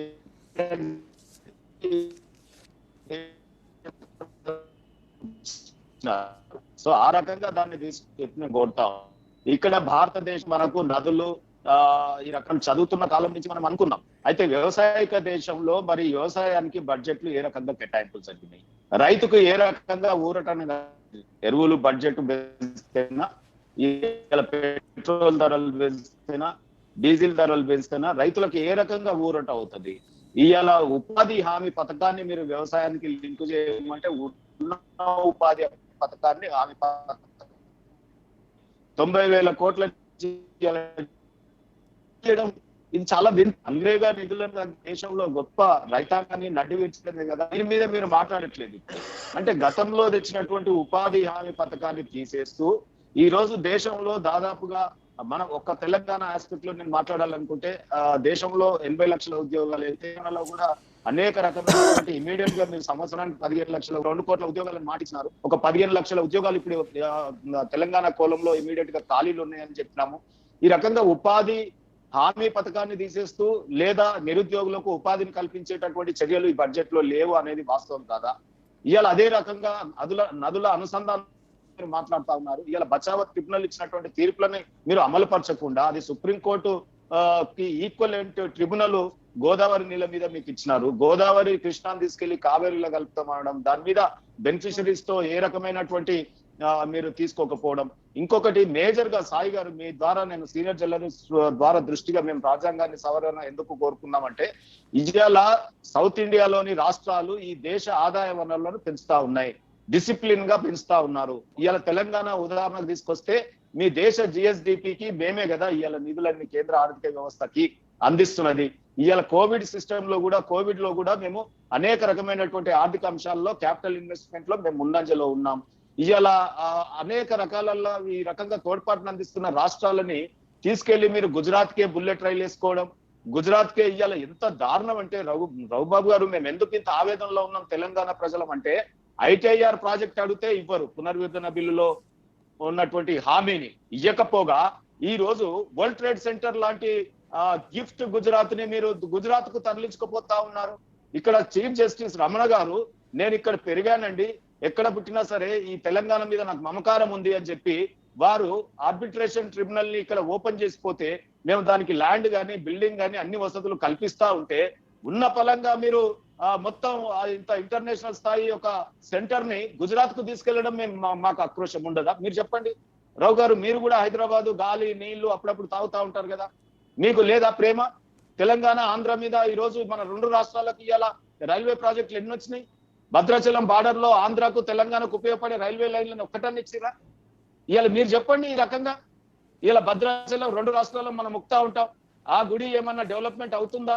రెండోది నేను ఏమంటున్నంటే ఈ రోజు నిరుద్యోగము 0, రైతాంగానికి 0, ఇవాళ అనేక రకమైనటువంటి ధరలు పెంచేటటువంటి కార్యక్రమాలు. ఇవాళ డిజిటల్ రూపీ అంటారు, ఆ డిజిటల్ రూపీకి రూపం లేదు, ఏమి లేదు. మీరు ఆ రోజు డిమానిటైజేషన్ సడన్ గా తెచ్చినారు, ఈ రోజు డిజిటల్ రూపీ సడన్ గా అంటా ఉన్నారు. ఈ రకంగా ఎరువులు, ఆహారంలో, చమురు విషయంలో మీరు మాట్లాడండి, ఏం మాట్లాడతారు చెప్పండి. మీరు కార్మికులకు ఏముంది చెప్పండి. అనేక మంది middle class people IT slab పెంచుతామన్నారు, వాళ్ళు ఎదురు చూస్తా ఉన్నారు. 4 ఏళ్ల నుంచి సవరణ లేదు, చేశారా మీరు? ఈ రోజు అసలు ఎందులో ఏ రంగంలో మనం చర్చిద్దాం చెప్పండి. ఒకవైపు పబ్లిక్ రంగ సంస్థల్ని తెగ నమ్ముకుంటామంటారు. ఇది పబ్లిక్ రంగ సంస్థల్ని ఎల్ఐసి ఏం చేసిందంటే ఇంటర్నేషనల్ స్థాయిలో ఇవాళ పేరుంది మన ఎల్ఐసికి, లాభాలలో నడుస్తా ఉంది. ఎయిర్ ఇండియా అమ్మినారంటే లాస్ లో ఉంది అనుకోవచ్చు. ఆ లాస్ లో ఉన్న దానికి ప్యాకేజీలు ఎవరికి ఇస్తా ఉన్నారు? ఇవాళ దేశంలో పబ్లిక్ రంగ సంస్థల్ని, బ్యాంకులని దివాలా తీసినటువంటి వారి మూలాలన్నీ కూడా గుజరాత్ లో ఉన్నాయి. అందుకే మేము గుజరాత్ గులామీలని ఈ రోజు మన 2 రాష్ట్రాలలో ఉన్న వాళ్ళని మేము కొంత వారి మీద ఆక్రోశం చూపిస్తా ఉన్నాం. మీరు ఇంకా గుజరాత్ గులామీల లాగా పాటలు పాడితే ఎట్లా చెప్పండి? ఈ రోజు 2 రాష్ట్రాలు కుదేలైపోయినాయి. ఆంధ్రప్రదేశ్ విభజన బిల్లులో ఉన్నటువంటి అంశాలని ఒక్కటి కూడా చేయట్లేదు. ఇవాళ అక్కడ క్యాపిటల్ సిటీ వస్తే మాకు మంచిది కాదా? అక్కడి నుంచి ఇక్కడ జాతీయ రహదారి కనెక్టివిటీ పెరిగితే 2 రాష్ట్రాలకు మంచిది కాదా? అంటే మీరు అందరూ ఉన్నారు కాబట్టి విఘ్నులు ఆ రాష్ట్రం నుండి కూడా నేను ఆ కోణంలో మాట్లాడుతా ఉన్నాను. ఇలా అనేక అంశాలు, విశాఖ ఉక్కు ఫ్యాక్టరీని అమ్ముతా ఉంటా ఉన్నారు, అది మంచిదా? ఈ రోజు తెలంగాణలో ఒక కోచ్ ఫ్యాక్టరీ ఇవ్వమంటే ఇయ్యరు. ఇవాళ ఐఐఎంలు మీకు నవోదయ స్కూళ్ళు ఇవాళ దేశంలో 80 పైచీలకు ఓపెన్ చేస్తే గుండు సున్నానా అండి తెలంగాణకు నవోదయ పాఠశాలలు? ఐఐఎం గుండు సున్నా. ఇవాళ ఐఐటీలు ఇవ్వకపోతుంది, విద్యా సంస్థలను ఇవ్వకపోతుంది, ఇవాళ మెడికల్ కాలేజీలను ఇవ్వకపోతుంది. మేము ఏ రకంగా మీకు ఈ రోజు మీ ప్రసంగం గొప్పగా ఉంది బడ్జెట్ అని మేము మాట్లాడాలి? మేము మీ బడ్జెట్ ద్వారా ఇవాళ మా జీవితాలన్నీ మారిపోతున్నాయి, అయినా మేము ఏమన్నా మాట్లాడుతున్నామా? ఇలా అసలు ఎంత డల్ బడ్జెట్ అంది అది. అసలు ఆవిడే డల్గా ఉన్నది ఈ రోజు చూసినారా? ఆమెకు కూడా తెలుసు ఆ బడ్జెట్ చదివేటప్పుడు ఆమె ఎంత డల్ గా ఉందో. ఇవాళ ఫస్ట్ టైం చూస్తున్న ఆర్థిక శాఖ మంత్రిని నేను. ఒక్కొక్కరు ఇవాళ మొరార్జీ దేశాయ్ లాంటి వాళ్ళు ఎంత చమత్కారంగా బడ్జెట్ ప్రవేశపెట్టేవారు. ఒక సిగరెట్ తాగుతూ పడేస్తూ ఈ సిగరెట్ రేపటి నుండి నేను తాగనేమో అన్నారు. అలాంటి ఒక రకమైనటువంటి ఆహ్లాద వాతావరణమైనటువంటి బడ్జెట్ ఉండేది. మీరు ఫస్ట్ ఒకటి మర్చిపోతా ఉన్నారు, బీజేపీ కేంద్ర ప్రభుత్వం ఇది రాష్ట్రాలతో మిళితమైనటువంటి దేశం అనేది మర్చిపోతా ఉన్నారు. సమైక్య స్ఫూర్తితో విధానంతో మీరు పరిపాలన చేయట్లేదు. రాష్ట్రాలు వేరు కేంద్రం వేరు అనే విధంగా మాట్లాడుతా ఉన్నారు. ఒక ప్రెసిడెంట్ తరహా పాలన ఈ దేశంలో వస్తే బాగుండు, దేశం అనేది ఒక యూనిట్ కింద ఉంటే బాగుండు, ఈ రాష్ట్రాల పెత్తనం ఏంది అనేది మాట్లాడుతా ఉన్నారు. ఇవాళ కాంకరెంట్ లిస్ట్ లోని అంశాలన్నీ కూడా రాజ్యాంగంలోని మీరే తీసేసుకుంటా ఉన్నారు. ఐఏఎస్ లను మా ఇష్టం ఉన్నట్టు తీసేసుకుంటామని చెప్తారు మీరు. ఇది సబబా? ఇది రాష్ట్రాల హక్కులను కాలరాయడం కాదా? ఇవాళ రాష్ట్రాలు ప్రగతి సాధిస్తున్నాయి కదా, దేశ ప్రగతి. ఇవాళ దేశం అంటే ఇంకెక్కడ ఉంది నాకు అర్థం కాదు. దేశం అనేది సెపరేట్ ఉంటుందా? ఇవాళ భారతదేశంలో వివిధ ప్రాంతాలు, వివిధ భాషలు, వివిధ మతాలు, వివిధ కల్చరు, అన్ని రకాలైనటువంటి ఒక మిళితమైన గుల్దస్తా అండి, పూల దండ లాంటి దేశం ఇది. మీరు ఈ దేశాన్ని ఒకటే దేశంగా ఉంటే బాగుంటుందేమో అని ఎంతసేపు పాకిస్తాన్ చైనా విషయంలో అటువంటి మతపరమైనటువంటి రాద్ధాంతాలను డిస్ప్యూట్స్ ని ఏ రాష్ట్రంలో పోతే ఆ రాష్ట్రంలో బీజేపీ అల్లకల్లోల పరిస్థితులను సృష్టించి మీరు ప్రాపగండా ఈ రోజు దేశం నుండి ఈ రాష్ట్రానికి ఇది ఇచ్చినామని మీరు ఎన్నికలకు పోతారా? ఎక్కడ పోరు. ఎక్కడ ఎన్నికలు వస్తే అక్కడ ముందే మీ రామచిలుక బయటకు వెళ్తుంది. అది ఈడీ కావచ్చు, సిబిఐ కావచ్చు, ఇంకోటి కావచ్చు, ఐటీ దాడులు కావచ్చు. అంటే బెదిరించి పరిపాలన చేయడము, రాష్ట్రాలను బెదిరియడము, ప్రతిపక్షాలను బెదిరియడము.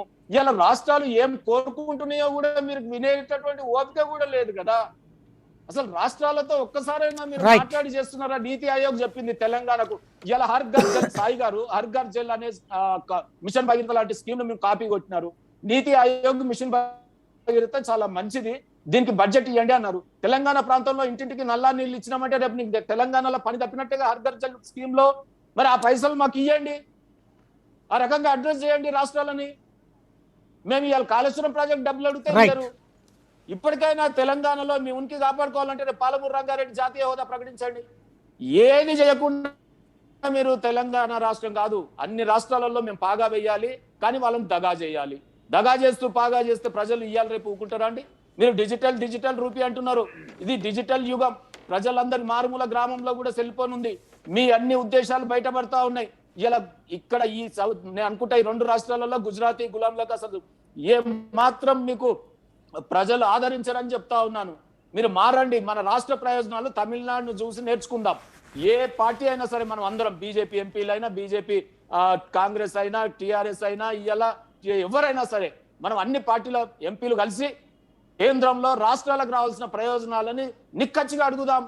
ఆ రకంగా మనం ఒక ఒరవడి నేర్చుకుందాం. ఇది ఎన్నికలు కాదు కదా, ఇది రాజకీయం కాదు కదా. బడ్జెట్ లో రాష్ట్రానికి ఈ రైల్వే లైన్లు కావాలని అడుగుదాం. ఒక్క ఎయిర్పోర్ట్ కన్నా నిధులు ఇవ్వలేదు. ఏ రంగం చూసినా కుదేలు చేస్తా ఉన్నారు మీరు. ఇంకేం చెప్పమంటారు చెప్పండి. మళ్ళీ మీ దగ్గరకు వస్తానండి. ఇప్పుడు ఒక చిన్న కమర్షియల్ బ్రేక్ తీసుకుందాం. బ్రేక్ తర్వాత ఈ అంశానికి సంబంధించి చర్చ కొనసాగిద్దాం. Welcome back. హనుమాన్లు గారు, ఓవరాల్గా అసలు ఈ బడ్జెట్లో ఎవరికీ ప్రయోజనం లేని, దేశం వెనకబాటుకి పోయేటువంటి విధంగా ఉందా? ఎందుకొరకంటే ఒక అభివృద్ధి, సంక్షేమం, తర్వాత ఒక లక్ష్యం అనేది ఈ యొక్క బడ్జెట్ ద్వారా మనము కంటిన్యూషన్ మనం గత 30 సంవత్సరాల నుంచి కూడా లిబరలైజేషన్ స్టార్ట్ అయినప్పటి నుంచి కూడా ప్రతి బడ్జెట్లో కూడా మనం అప్గ్రేడేషన్ చూస్తున్నాము. ఒక రాష్ట్రం పద్ధతిగా, రాష్ట్రం బేస్డ్ కాకుండా అవసరం బేస్డ్, అంటే ఎంత అవసరం ఉందో, ఏ దేశానికి ఏ ప్రాంతానికి ఎంత అవసరం ఉందో ఆ విధంగా బడ్జెట్ తయారు చేయడం జరుగుతుంది. అంటే ఒక ప్రాజెక్ట్ బేస్డ్ ఉంటుంది కానీ స్టేట్ బేస్డ్ ఉండకపోవడం వల్ల మనకు ఈ అవసరానికి ఈ రాష్ట్రానికి ఇది అవసరం కాలేదు, ఇది రాలేదు, ఇది కాలేదని చెప్పి అనుకుంటున్నాం. కానీ ప్రాజెక్ట్ మొత్తం దేశం మొత్తం ఒక యూనిట్లాగా ఆలోచించి ఏ ప్రాజెక్ట్ అయినా అలా చేయడం జరుగుతుంది. దాంట్లో అవసరమైన ముందు చేయడం, అత్యవసరమైన ముందు చేయడం, అవసరం కొంచెం ఆలస్యం చేయడం అన్నీ ఒకసారి చేయలేం. కాబట్టి ముందు ఒక్కొక్క విధంగా ఒక్కొక్క స్టెప్ వైజ్గా తీసుకెళ్ళడం జరుగుతుంది. మనం ఎన్నో చూసాం. ఇప్పుడు మనము రైల్వేస్ కొత్తగా రావడం కానీ, లేకపోతే రోడ్స్ కొత్తగా వేయడం కానీ, లేకపోతే ఎయిర్పోర్ట్స్ కొత్తగా కావడం కానీ, ట్రాన్స్పోర్ట్ ఫెసిలిటీస్ పెరగడం కానీ, ఇవన్నీ కూడా ఒకేసారి కాలేదు, గ్రాడ్యువల్గా పెరుగుతూ వస్తున్నాయి. అదే మరి దాంతోపాటుగా ఎడ్యుకేషన్, మనం ఎడ్యుకేషన్లో ఇంతవరకు ఓన్లీ మనకు సర్టిఫికేట్ మాత్రమే ఉండదు, క్వాలిఫికేషన్ సర్టిఫికేట్. ఇప్పుడు స్కిల్ డెవలప్మెంట్ కూడా దాంట్లో ఇంక్లూడ్ చేయడం జరిగింది.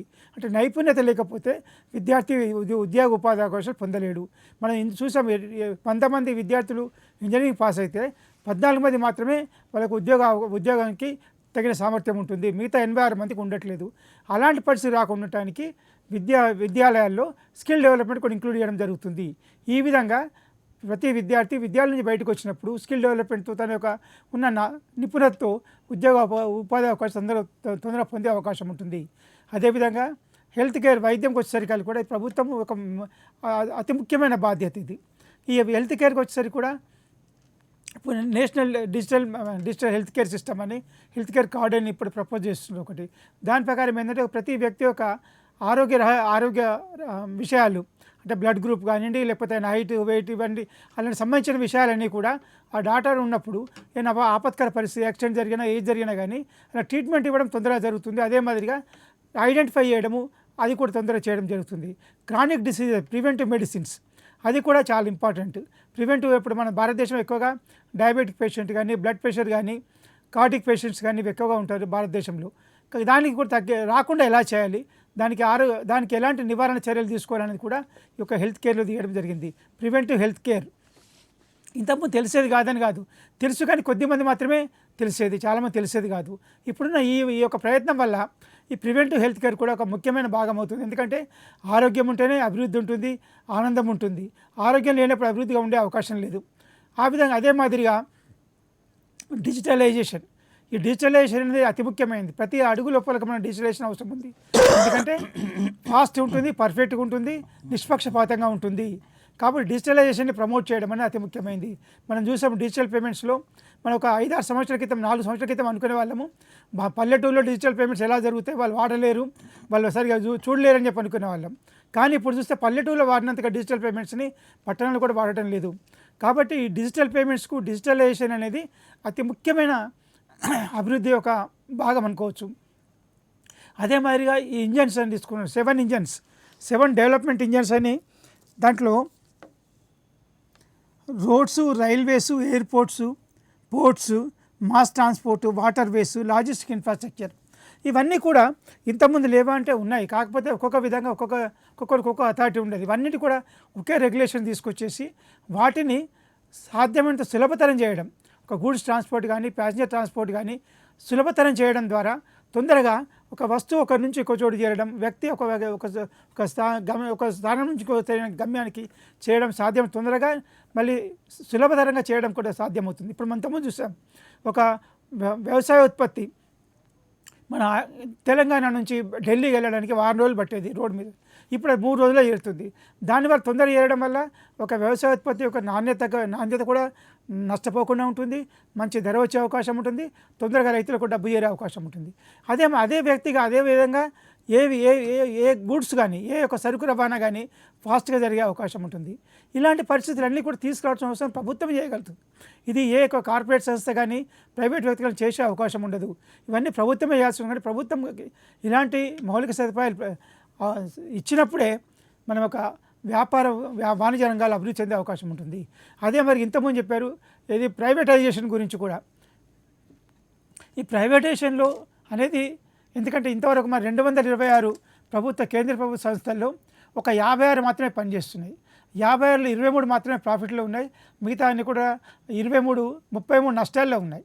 అంటే ఈ 156కు 226 మధ్యలో 175 యూనిట్స్ మనం మూతబడి ఉన్నాయి. దానిలో ఎంతోమందికి ఉపాధి పోయింది, ఉద్యోగం పోయింది, ఎంతోమందికి ఆధారం కూడా పోయింది. అలాంటి వాటి అన్నింటి కూడా తిరిగి తెరిపించాల్సిన అవసరం ఉంది.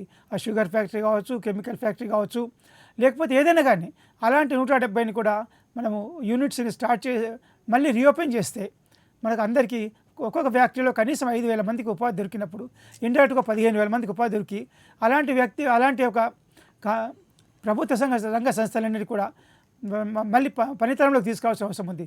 దానికోసం ప్రభుత్వము ఎదుటగా పెట్టుబడి పెట్టాల్సిన అవసరం లేదు. ఇప్పుడు ఎందుకంటే భారతదేశంలో ఉన్న వాతావరణ వ్యాపార అనుకూలంగా ఉంది కాబట్టి ప్రైవేట్ ఇన్వెస్ట్మెంట్స్ కాల్ఫర్ చేయండి, ప్రైవేట్ మేనేజ్మెంట్కి ఇవ్వండి, ప్రైవేట్ మేనేజ్మెంట్ ఇస్తే ఎఫిషియెంట్ మేనేజ్మెంట్ చూస్తాము, రెస్పాన్సిబుల్ మేనేజ్మెంట్ చూస్తాము. కాబట్టి ఇది ఇప్పుడు ఈ 170 యూనిట్స్ క్లోజ్ కాని కారణం ఏంటి? అసమర్థ మేనేజ్మెంట్ అనుకోవచ్చు, లేకపోతే ఆలస్యం నిర్ణయాలు కావచ్చు. ఇలాంటివి రాకుండా ఉంటే ప్రైవేట్ మేనేజ్మెంట్ అనేది ఇచ్చినప్పుడు ఈ యొక్క 170 యూనిట్స్ కూడా పని చేస్తూ ఒక్కో దాంట్లో 5,000 మందికి ప్రత్యక్షంగా, ఒక 15-25,000 మందికి పరోక్షంగా కూడా ఉపాధి వచ్చే అవకాశం ఉంటుంది. డిజిన్వెస్ట్మెంట్ ప్రాసెస్ని ఇప్పుడే చేయకుండా ఒక పెట్టుబడులు అలాగే ఉంచేసి ప్రైవేట్ ఇన్వెస్ట్మెంట్, ప్రైవేట్ మేనేజ్మెంట్ తీసుకొని వాటిని పని తీసుకొచ్చిన తర్వాత ఒక 4-5 సంవత్సరాల తర్వాత లాభాలకు వచ్చినప్పుడు ప్రభుత్వం ఒక షేర్స్ అమ్ముకుంటే మంచి ధర వచ్చే అవకాశం ఉంటుంది. ఇంతవరకు వెయిట్ చేసిన దానికి మంచి ఫలితం వచ్చే అవకాశం ఉంటుంది. అంటే ఇది ఒక దేశం మొత్తం ఒక యూనిట్గా ఆలోచన అవసరం ఉంటుంది. అదే వెనుకబడ్డ వాళ్ళని ముందుకు తీసుకురావాల్సిన అవసరం ఉంటుంది. ఆల్రెడీ అభివృద్ధి చెందిన వాటిని కొంచెం ఆలస్యం చేసే అవకాశం ఇది ఉంటుంది. కాబట్టి రాష్ట్రం బేసిస్గా కాకుండా దేశం మొత్తాన్ని యూనిట్ బేస్గా తీసుకుంటే మనకు ఒక ఆలోచన వస్తుంది. కాకపోతే ఈ ప్రాజెక్ట్స్ కూడా ఏవేవి వస్తున్నాయి, ఎక్కడెక్కడ వస్తున్నాయి అనేది ఇంకా నిర్ణయం కాలేదు. ఇప్పుడు 400 వందే భారత్ ఎక్స్ప్రెస్ అన్నారు. అవి ఏ రాష్ట్రంకు ఎక్కడి నుంచి ఎక్కడికి అవుతుంది, అన్ని ఏ రాష్ట్రానికి వస్తుందని ఇంకా తెలియదు మనకు. అదే మాదిరిగా 25,000 కిలోమీటర్లు కొత్త నేషనల్ హైవే ఇస్తున్నామని చెప్పన్నారు. అది ఎక్కడ ఇస్తుంది అనేది ఇంకా అది అన్ని రాష్ట్రాలు ఎన్నో రాష్ట్రాలలో కవర్ అయ్యే అవకాశం ఉంటుంది.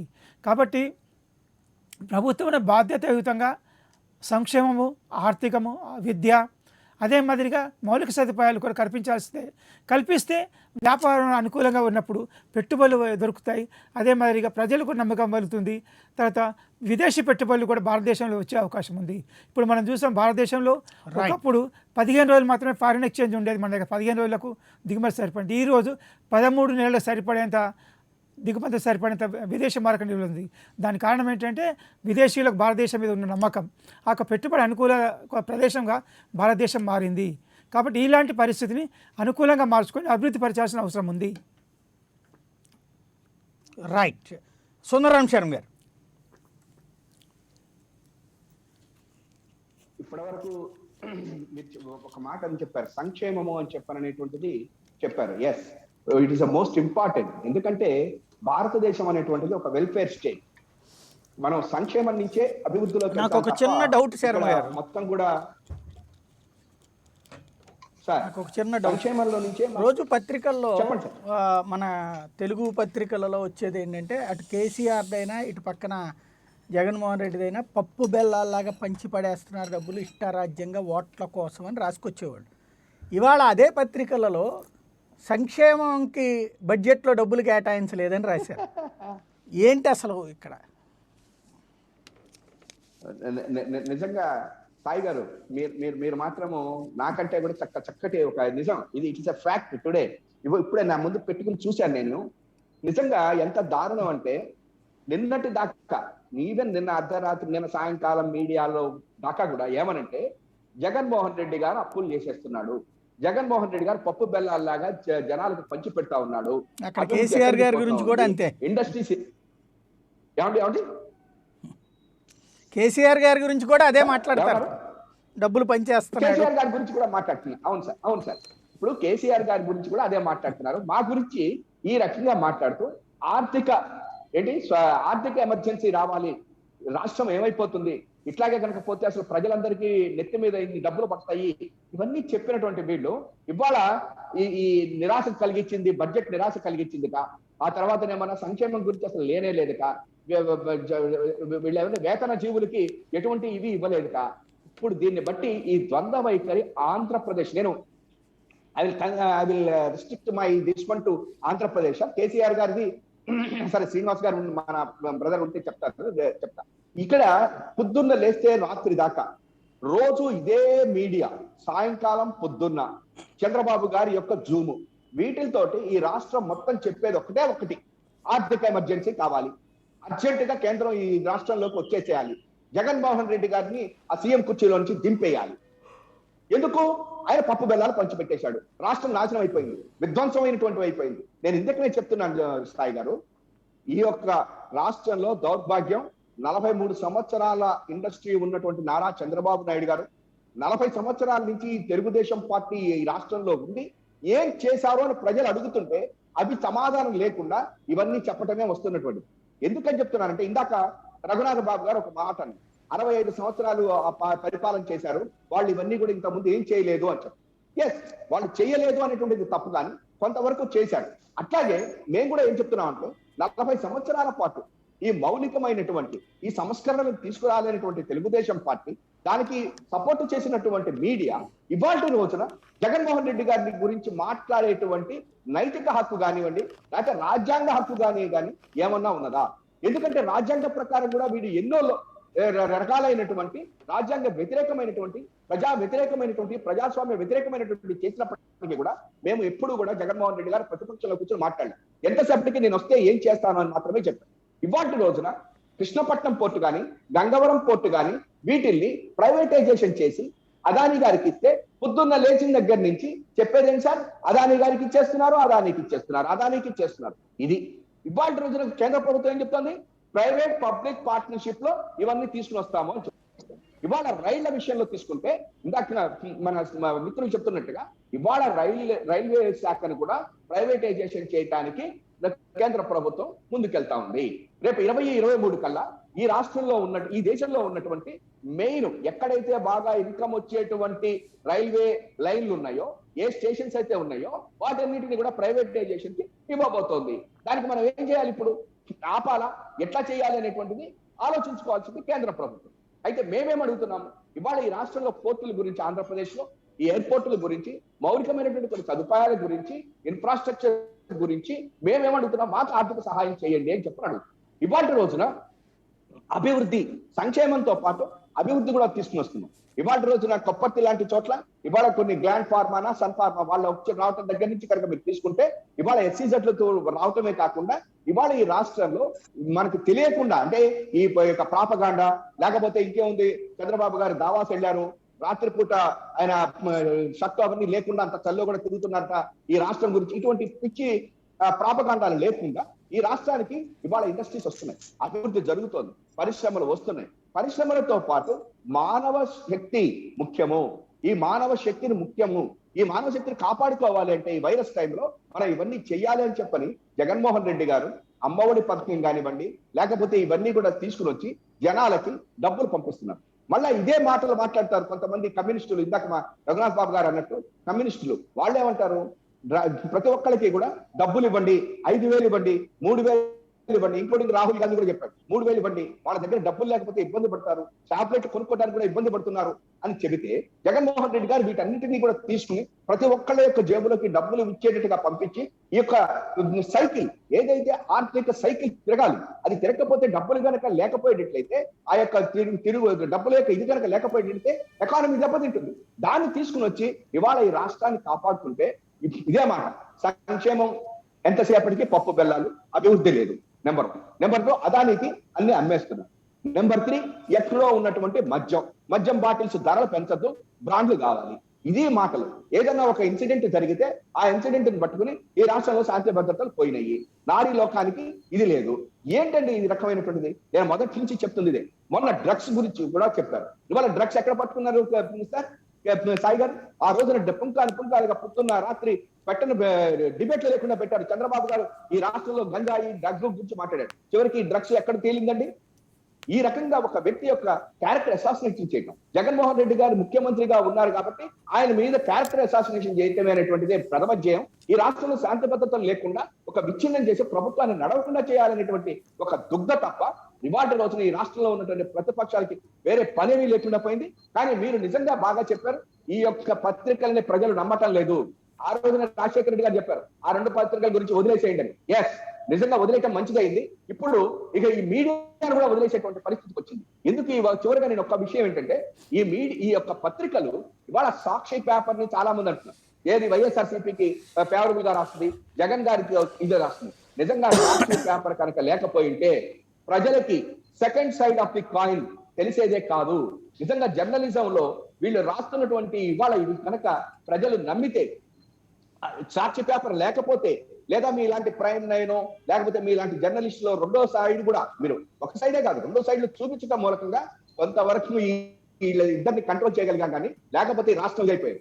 జర్నలిస్టుల గురించి మాట్లాడతాం. ఇవాళ ఉద్యోగస్తుల గురించి మాట్లాడతారు, వాళ్ళ జీతాల గురించి మాట్లాడతారు, వాళ్ళ స్ట్రైకులు చేయాలి అని చెప్పని కోరుకుంటారు. ఈ రాష్ట్రంలో ప్రతి ఒక్కళ్ళు కూడా రోడ్డు మీదకి వచ్చేసేయాలని కోరుకుంటారు. అంతే తప్ప సమస్య ఎక్కడి నుంచి వచ్చింది, చంద్రబాబు గారి టైంలో ఏమైంది, 14 సంవత్సరాలు ముఖ్యమంత్రిగా ఉన్నప్పుడు ఈ యొక్క సమస్యలు ఎందుకు తీయలేదు, ఆ రోజున పిఆర్సీ విషయం దగ్గర నుంచి ఎందుకు చేయలేదు, ఇవన్నీ కూడా ఏమీ మాట్లాడు.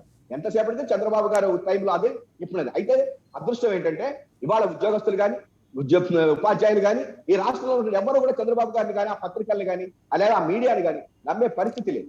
మీరు జీతాల గురించి ఒక్క మాట మాట్లాడతాను సార్, జీతాల గురించి మాట్లాడతాను. నేను అడుగుతాను సాయి గారు, మీరు సీనియర్ జర్నలిస్ట్, సాక్షి పేపర్ రాకముందు జర్నలిస్టుల యొక్క జీతాలు ఏ రకంగా ఉండేవి, జర్నలిస్టుల యొక్క లైఫ్ స్టైల్ ఏ రకంగా ఉండేది? సాక్షి పేపర్ వచ్చాక జీతాల విషయంలో కానివ్వండి, వాళ్ళ యొక్క లైఫ్ స్టైల్ విషయంలో కానీ, వాళ్ళకి ఉన్నటువంటి మంచి ఇది గొట్టంలో కానివ్వండి, సాక్షి పేపర్ వచ్చాకే ఈ పేపర్లు కూడా భయపడ్డాయి తప్ప, లేకపోతే అంతకుముందు జర్నలిస్ట్ కి పాపం రాని జీతం కింద జీతంతో వాళ్ళు కష్టపడేవాళ్ళు తప్ప ఎటువంటి ఇది ఇవ్వలేదు. అందుకే నేను ఇవాళ ఒకటే చెప్తా ఉన్నాను, మీరు మంచి మాట చెప్పారు. ఇప్పటికైనా కూడా ప్రజలు తెలుసుకోవాల్సింది ఏంటంటే ఈ రాష్ట్రం సంక్షేమం అభివృద్ధి రెండు జగన్మోహన్ రెడ్డి గారు చేస్తున్నారు. ఈ పేపర్లను నమ్మకండి. మా సాయి గారు చెప్పింది 100% కరెక్ట్. నిన్నటి దాకా సంక్షేమం ఎక్కడ, సంక్షేమానికి పప్పు బెల్లాలా అన్న వాళ్ళు ఇవాళ పేపర్లలో రాశారు. నాకంటే మీరు బాగా చెప్పారు. థ్యాంక్ యూ సాయి గారు. రైట్. రఘునాథ్ బాబు గారు. సాయి గారు, ఇప్పుడు నేను ఇందాక మన రాష్ట్రాలకి అంటే నా మిత్రుడు శ్రీనివాస్ గారు జన్మదిన శుభాకాంక్షలు ఆయన రైట్ చేసిన కూడా కొద్దిగా చెప్పాలి. ముందు ఆంధ్ర విషయానికి వస్తే ఇవాళ ఈ నదుల అనుసంధానం అనేది చాలా ఇప్పుడు వాజ్పేయి గారి టైం నుంచి నడుస్తున్నటువంటి ఆలోచన. ముఖ్యంగా గోదావరి, కృష్ణ, పెన్నా ఇది ఒక ఫేజ్, మొత్తం దేశంలో ఇది ఒక దశ. దీన్ని అత్యధికంగా ఉపయోగపడేది ఆంధ్రాకి, మేబీ తెలంగాణకి కొద్దిగా. అయితే దీన్ని తప్పకుండా రాష్ట్రాల సహకారంతో, ఎందుకంటే ల్యాండ్ రాష్ట్రాలే ఇవ్వాలి, తప్పకుండా ఏంటి వాటర్ అనేది కంకరెంట్ సబ్జెక్ట్ వాళ్ళతో డిస్కస్ చేసి చేస్తారు. కానీ కేంద్ర ప్రభుత్వం డబ్బులు ఖర్చు పెట్టుకోవడానికి ముందుకు వచ్చింది. ఇది ఉపయోగమా అక్కర్లేదా అనేది పెద్ద నా ఉద్దేశంలో చర్చ అనవసరం. సరే, ఏదేమైనా అదేంటి ఆయనకి చాలా కోపం వచ్చింది అనుకోండి. అదేవిధంగా ఈ బకింగ్హామ్ కెనాల్, ఈ వాటర్ వేస్ అదే సాగర్మాల ప్రాజెక్ట్ కింద ఈ జల రవాణా దాని కింద పూడిపోయిన బకింగ్హామ్ కెనాల్ తిరిగి రీఓపెన్ చేయడం ద్వారా చౌకగా సరుకు రవాణా చేసుకోవచ్చు అనే పాయింట్ మీద కూడా కేంద్ర ప్రభుత్వం దృష్టి పెట్టింది. ఈ రెండు డైరెక్ట్ గా ఆంధ్రాకి అయితే బెనిఫిట్ వస్తాయి. లేకపోతే తెలంగాణ గురించి ఆలోచిద్దాం. తెలంగాణ వాళ్ళు ఎన్నోసార్లు చెప్పుకుంటారు, మేము దేశంలో అది మంచి ధనిక రాష్ట్రం ఎలా అయింది, రెండు రాష్ట్రాలు కలిసి ఉన్నప్పుడు ఆంధ్రప్రదేశ్ ఇక్కడ ఇవన్నీ కూడా తీసుకెళ్లి అక్కడ ఖర్చు పెట్టడం వల్ల అది ధనిక రాష్ట్రం అయింది. చివరిలో ఐఐటి వస్తే కూడా, ఇప్పుడు ఆయన ఐఐటి అని అన్నారు శ్రీనివాస్ గారు, ఐఐటి చివరిలో కిరణ్ కుమార్ రెడ్డి గారి హయాంలో వస్తే అది చిత్తూరులో పెట్టుకోవచ్చు, అది ముఖ్యమంత్రి అక్కడే, ప్రతిపక్ష నాయకుడు అక్కడే, కానీ ఆ ఐఐటి కూడా బాసర్లోనా గందిలోనా అని చెప్పి చివరికి గందిలో పెట్టారు. కాబట్టి ఎన్నో ఇన్స్టిట్యూట్లు బహుశా దేశంలో ఏ ముఖ్య పట్టణానికి లేనటువంటి అక్కడ ఇవ్వటం జరిగింది. అదే విధంగా ఈ ఔటర్ రింగ్ రోడ్డు, ఇదే దేశంలో ఇంత ఔటర్ రింగ్ రోడ్డు ఎవరికి లేదు, అయినా కానీ ఇంకో పెద్ద ఔటర్ రింగ్ రోడ్డు వాళ్ళు అడుగుతున్నారు, కేంద్రం పరిశీలిస్తుంది, నాకు తెలిసి ఇవ్వటానికి సిద్ధంగానే ఉంది. కాబట్టి ఎన్నోసార్లు గడ్కరీ గారికి కృతజ్ఞతలు కూడా తెలిపిన సందర్భాలు. కాబట్టి ఈ రకంగా వాళ్ళ పందా మార్చుకున్నారు. కాబట్టి ఇవాళ ఏదో కేంద్రాన్ని విమర్శిస్తే, ఇలాగే 2019లో ఒక పెద్ద మనిషి ఇలాగే పక్కబారులో పడ్డాడు, ఇవాళ ఈయన కూడా ఒక పెద్ద మనిషి అవుతున్నాడు, నేను కూడా దేశంలో ఒక చక్రం తిప్పాలని. అప్పుడు ఆయన చక్రం తిప్పినట్టే ఇప్పుడు ఈయన కూడా ఏదో తిప్పాలని చూస్తున్నాడు. కానీ అలా దాని గురించి అనుకరించి ఏదో చేయాలి అనుకుని లేనిపోని ఈ అబద్ధాలు చెప్పటం వల్ల ఎవరిదైనా వ్యక్తిత్వం పోతుంది, కానీ దానివల్ల ఉపయోగం లేదు. కానీ డెఫినెట్ గా హైదరాబాదు, తెలంగాణ భవిష్యత్తు ఉంది, బాగా అభివృద్ధి చెందుతుంది. హైదరాబాద్ కి ప్రపంచ స్థాయి నగరం అయ్యే దానిలో ఎటువంటి సందేహం లేదు. దానికి కేంద్ర ప్రభుత్వం చేస్తుంది. కానీ మనం గుర్తుంచుకోవాలి, అది ధనిక రాష్ట్రం కాబట్టి ఎంప్లాయీస్ కూడా చాలా మంచి బెనిఫిట్లు ఇచ్చుకున్నారు. మరి పక్కనే ఒరిస్సా, బీహార్ ఒరిస్సా అయితే అది బీజేపీ రాష్ట్రం ఏం కాదు, కానీ అవి అంత భేదంగా ఉన్నాయి. అక్కడి నుంచి జనం రాకపోతే వాళ్ళు హైదరాబాద్ లో పనులు జరిగే పరిస్థితి కూడా లేదు. కాబట్టి ఓవరాల్ గా చూసుకున్నప్పుడు ఏ రాష్ట్రానికి ఏంటి, ఏ ప్రాంతానికి ఏంటి అనేది కాకుండా పేదరికం తగ్గటం కోసం తప్పకుండా కొన్ని ప్రయత్నాలు చేస్తారు. దానిలో పేద రాష్ట్రాలకు కొంచెం ఎక్కువ వెళ్ళొచ్చు, ఎందుకంటే అక్కడ పేదరికం ఉంది కాబట్టి. ఇప్పుడు మీరైనా హైదరాబాద్కి చేసుకుంటారా, ఆదిలాబాద్కి చేసుకుంటారా? ఏదన్నా వచ్చినప్పుడు వాళ్ళకి ఉపయోగపడేటట్టు కొన్ని చేయాలి కదా, ఎరగబడిన వాళ్ళకి, పేదవాళ్ళకి. కాబట్టి దీన్ని ప్రతిదాన్ని రాజకీయంగా చూడొద్దు. దేశంగా అభివృద్ధి చెందాలి, దానిలో హైదరాబాద్ కూడా ఉండాలి, తెలంగాణ ఉండాలి, అంతవరకు సంతోషం. దానికోసం ఈ స్థాయి దిగి ఎక్కడికో వెళ్ళిపోయి ఏయో మాట్లాడటం వల్ల దేశ రాజకీయాల్లో గొప్ప నాయకుడు అవుతాడంటే పాత ఉదాహరణనే నేను మళ్ళీ ఒకసారి గుర్తు చేస్తాను.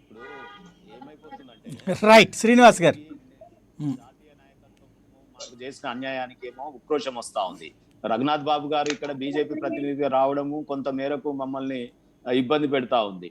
మీరు సౌమ్యంగా ఉంటారు కాబట్టి మాది గొంతు తగ్గాలంటే మీరు ఇప్పుడు ఒకసారి మీరు ఆలోచన చెయ్యండి. వరల్డ్ ట్రేడ్ సెంటర్ లాంటి ఒక గొప్ప గిఫ్ట్ సిటీ అక్కడ నిర్మాణం అవుతుంది. బడ్జెట్ లో కేటాయింపు నిన్న చేసుకున్నారు, ఒక 2000 కోట్లు, 1100 కోట్లు. మరి అదే ఆర్బిట్రేషన్ సెంటర్ మన చీఫ్ జస్టిస్ గారు స్వయంగా వారి యొక్క బ్రెయిన్ చైల్డ్ వారు నేను చేస్తానని ముందుకు రావడం, మేము దానికి కావాల్సిన సౌకర్యాలు, వారి మీద ఉన్నటువంటి మాకు ప్రేమానురాగాలు మేము చేసినాం.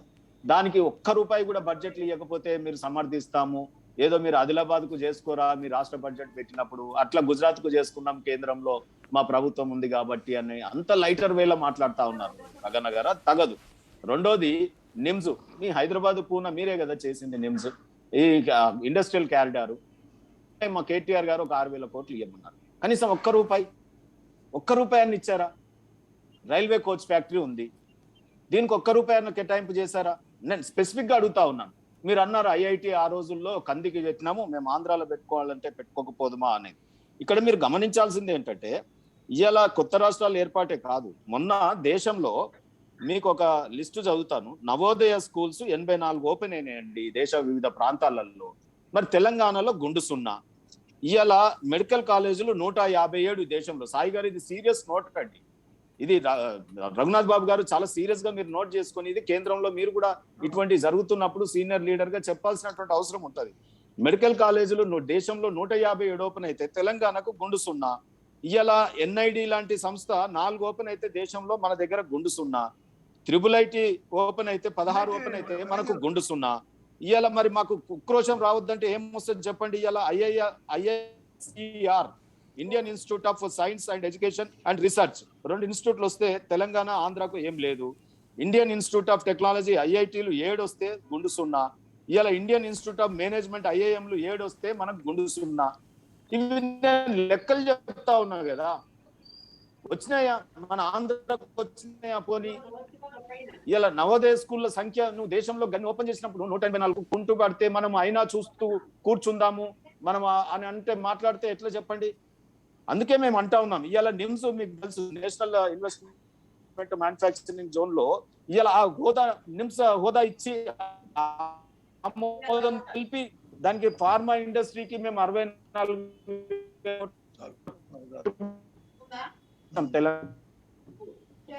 అది ఈ దేశ తెలంగాణ రేపు ఆంధ్ర రాష్ట్రం చేస్తే దేశం అంటే ఒక ఏదో ఎంటిటీ కాదు, వివిధ రాష్ట్రాల మిళితం సమాఖ్యం. ఇదన్నీ కూడా మర్చిపోతున్నారు, మీరు రాజ్యాంగ స్ఫూర్తికి విరుద్ధంగా మాట్లాడుతూ ఉన్నారు. ఇవాళ రాష్ట్రాల యొక్క ఇంట్రెస్టే దేశం ఇంట్రెస్ట్ అయి ఉండాలి. సో అది కాకుండా మేము మా ఇష్టం ఉన్నట్టు ఇవాళ ఫార్మా ఇండస్ట్రీలో మేము 56 లక్షల ఉద్యోగాలు వస్తా ఉన్నాయి. ఈ దేశంలో ఉద్యోగ కల్పన కాదా? మీరు ఒకసారి ఆలోచన చేయండి. రఘునాథ్ బాబు గారు మేము అడుగుతున్నటువంటిది ఏంటిది? వ్యవసాయ రంగానికి, విద్యా రంగానికి, వైద్య రంగానికి ఈ రోజు కేటాయింపులు ఏ రకంగా ఉన్నాయి? మేము ఇక్కడ వ్యత్యాసం కూడా ఏం అడుగుతా ఉన్నాం? గుజరాత్ కు ఒకలా చూస్తా ఉన్నారు, ఒక రైపేమో పబ్లిక్ రంగ సంస్థలను అమ్ముతా ఉన్నారు. ఇవాళ ఎస్సీ ఎస్టీ బీసీలకు ఎటువంటి సంక్షేమం లేదు దీంట్లో. సో సంక్షేమం అంటేనే గిట్టదా మోడీకి? ఎంతసేపు కమర్షియల్ ఒక వ్యాపారవేత్తలాగా మాట్లాడతారు. ఇదేమైనా వ్యాపారులమా, మన పబ్లిక్ రంగ సంస్థల మేమెందుకు నడిపియాలంటారు? ఆ రకంగా ఉంటుందా సోషలిస్టిక్? మనం రాజ్యాంగంలో రాసుకున్నాం కదా, సోషలిజం కూడా ఉంది కదా మనకు. మొత్తం మతోన్మాదము, మేము ఇది ఫ్యూడలిజం ఎట్లయితే చెప్పండి. ఈ రోజు మీరు అనేక అంశాలు బడ్జెట్ చదువుతున్నప్పుడు చెప్పినారు, మేము అధర్మంగా వ్యవహరించాము, శ్లోకాలలో ఇస్తున్నది నిర్మలా సీతారామన్ గారు, మరి తెలుగు బిడ్డ, మరి ఆమె ఎందుకు తెలుగు రాష్ట్రానికి ఇవ్వలేదు?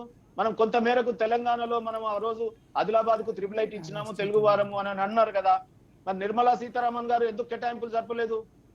వీటి మీద మనం మాట్లాడకపోతే ఎట్లా అంటున్నా? ఇవేమో రాజ్యాంగం, ఇది రాజకీయం కాదు కదా. నేను ఏమంటున్నా అంటే ఇక్కడ బీజేపీ వివిధ పార్టీలు అన్నట్టు కాదు. ఇక్కడ మనం చూడాల్సింది వైఎస్ఆర్సీపీ ఇలా తెలంగాణ రాష్ట్ర సమితి అనుకోకుండా మనం తెలుగు రాష్ట్రాల యొక్క ప్రయోజనాలు ఈ బడ్జెట్ ద్వారా ఏ మేరకు కేటాయింపబడ్డాయి, ఏమి రాలేదు, వాటిని ఎట్లా సాధించుకుందాం, అందరం ఒకటైదాం, ఎన్నికలలో మనం మాట్లాడుకుందాం, దాని ఏముంది. రైట్ ఫైనల్ గా రఘునాథ్ బాబు గారు.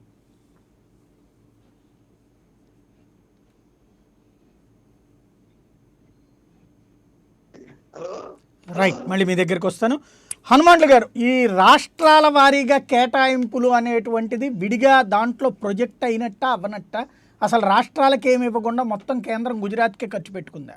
ప్రాజెక్ట్ వైజ్ ఉంటుందండి. ఇది రాష్ట్రం వైజ్ కాకుండా రాష్ట్రాల వారీగా కాకుండా ప్రాజెక్ట్ వైజ్ ఉంటుంది. జనరల్గా కేంద్ర బడ్జెట్ మొత్తం ప్రాజెక్ట్ వైజ్గా ఉంటుంది. అదే మరి ఇంకొక విషయం నేను చెప్పదలుచుకున్నాను. MSME micro small and medium ఎంటర్ప్రైజెస్కి, మీడియం స్కేల్ ఎంటర్ప్రైజెస్కి ఈ ప్రభుత్వము 2 లక్షల కోట్లు ఇంకా శాంక్షన్ చేయడం జరిగింది. ఇంతకుముందు 3 లక్షల కోట్లు, ఇప్పుడు 2 లక్షల కోట్లు emergency credit link guarantee scheme. దీనిని ప్రభుత్వం శాంక్షన్ చేసినా కానీ వాళ్ళకి చేరట్లేదు. ఎందుకు చేరట్లేదని ఆలోచించిన అవసరం ఉంది ప్రభుత్వం. కేంద్ర ప్రభుత్వము బడ్జెట్లో శాంక్షన్ చేస్తే ఎందుకు చేరట్లేదు అంటే అక్కడ ఎందుకు ఆగిపోతున్నాయి? ఎక్కడ బ్యాంకుల మీద ఆధారపడడం వల్ల ఆగిపోతుందా, లేకపోతే ఫార్మాలిటీస్ ఏమైనా ఇది ఉన్నాయా అని కూడా ఆలోచించాల్సి. ఎందుకంటే దీని కొరకు ఎంఎస్ఎంఈ డిపార్ట్మెంట్లోనే ఒక సింగిల్ విండో ఓపెన్ చేసేసి వారి యొక్క ఎంఎస్ఎంఈ ఎంటర్ప్రీనర్స్ని డైరెక్ట్గా అప్లై చేసుకోమనండి. వాళ్ళ ద్వారా వాళ్ళకున్న కష్టాలని కానీ వాళ్ళకున్న ఇబ్బందుల్ని కానీ నివారిస్తే ఎంఎస్ఎంఈ అనేది కూడా ఇప్పుడు ఏదైతే సరిగా నడవని తక్కువ కెపాసిటీతో నడుస్తున్న వాటిని, తర్వాత మూతపట్టు వాటిని కూడా దాన్ని తిరిగి పనిలోకి తీసుకొచ్చే అవకాశం ఉంది. కాబట్టి ఎంఎస్ఎంఈని కాపాడాల్సిన అవసరం ఉంది. ఎందుకంటే మనకున్న ఎగుమతుల్లో 45% ఎంఎస్ఎంఈ ద్వారా వస్తుంది. అదే మరి ఉపాధి అవకాశాలు కూడా ఎంఎస్ఎంఈ ద్వారా చాలామందికి వస్తుంది. అదే మాదిరిగా లార్జ్ కార్పొరేట్స్కు ఎంఎస్ఎంఈ సపోర్టింగ్ ఉంటాయి. లార్జ్ కార్పొరేట్ నడవాలంటే ఎంఎస్ఎంఈ ఉండాలి. ఎంఎస్ఎంఈ చేసిన పార్ట్స్ వల్లనే లార్జ్ కార్పొరేట్స్ నడుస్తాయి. ఇలాంటి వాటన్నిటి కూడా చేయడానికి మన కంపల్సరీ ఎంఎస్ఎంఈని కాపాడాల్సిన అవసరం ఉంది. అదే మాదిరిగా వాళ్ళు ఎందుకంటే వాళ్ళు ఎక్కడి దగ్గరికి వెళ్ళి మనం బ్యాంకర్తో మాట్లాడలేరు, గవర్నమెంట్తో మాట్లాడలేరు, సెంట్రల్ గవర్నమెంట్తో మాట్లాడలేరు. కాబట్టి ఒక సింగిల్ విండో అనేది, ఎందుకంటే అతను ఒక్కడే ఉంటాడు, ఇద్దరే ఉంటారు, ఒక కుటుంబం మొత్తం మేనేజ్ చేస్తుంది. కాబట్టి వాళ్ళ యొక్క హ్యూమన్ రిసోర్స్ కూడా తక్కువ మంది ఉంటారు కాబట్టి ఇన్ఫ్లుయెన్స్ చేయలేరు. కాబట్టి ఒక సింగిల్ విండోనే చేయండి. అదే మాదిరిగా అన్ని ఏదైతే ఉత్పత్తి రంగానికి సంబంధించిన ప్రతి మ్యానుఫ్యాక్చరింగ్ యూనిట్, మీడియం కానీ లార్జ్ కానీ ఏదైనా కానీ ప్రతి మ్యానుఫ్యాక్చరింగ్ యూనిట్కు రివైవ్ చేయాల్సిన అవసరం ఉంది. దానికోసము ఒక పంచవర్ష ప్రణాళిక తీసుకొని ప్రతి క్లోజ్ అయిన వాటిని ముందుగా ఉన్న వాటిని కాపాడండి. తర్వాత మూసివేయబడి వాటిని ఓపెన్ చేయండి, పని చేయించండి. తర్వాత కొత్త వాటిని ప్రారంభించండి.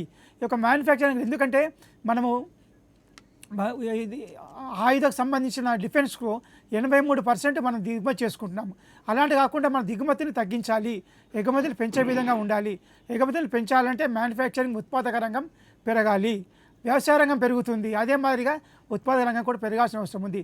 వారికి ఏమవసరం ఉంది, ఈ ప్రతి విషయాన్ని కూడా ప్రభుత్వము వాళ్ళ దగ్గర నుంచి సజెషన్స్ తీసుకొని, వాళ్ళ దగ్గర నుంచి సూచనలు తీసుకొని వాళ్ళకి కావాల్సిన వసతులను సమకూర్చాల్సిన అవసరం ఉంది. లేకపోతే మ్యానుఫ్యాక్చరింగ్ సెక్టర్ దెబ్బతినే అవకాశం ఉంది. బ్యాంకుల ద్వారా మ్యానుఫ్యాక్చరింగ్ సెక్టర్ అభివృద్ధి చేయడం అనే ఆలోచన కరెక్ట్ కాదు. కాబట్టి మన ఎంటర్ప్రీనర్ బేస్డ్ ఉండాలి కానీ లెండింగ్ బేస్డ్ కానీ వాళ్ళకి ఆర్థిక సహాయం ఇవ్వడం కాదు. అవసరమైన ప్రతి సహాయం ఇవ్వండి. వాళ్ళకి ఎలాంటి అవసరం ఉన్నా కానీ కొందరికి టైం కావాలి. వాళ్ళకు ఎన్పిఆర్ నామ్స్ 90 రోజులు ఉంటే వాళ్ళకు 90 రోజులు కాదు, 350 రోజులు కానీ 240 రోజులు కానీ టైం కావాలి. వాళ్ళు ఎక్కువ డబ్బులు అడగట్లేదు. వాళ్ళకి కావాల్సింది ఏంటంటే టైం.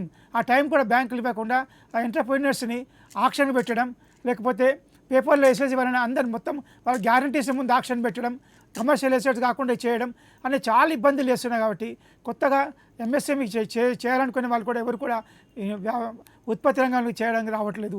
ఉన్న వాళ్ళేమో లోన్ క్లియర్ అయిన వాళ్ళు అమ్మేసుకొని వాళ్ళు రెసిడెన్షియల్కో దేనికోనికి ఆ యూనిట్ అమ్మేస్తున్నారు.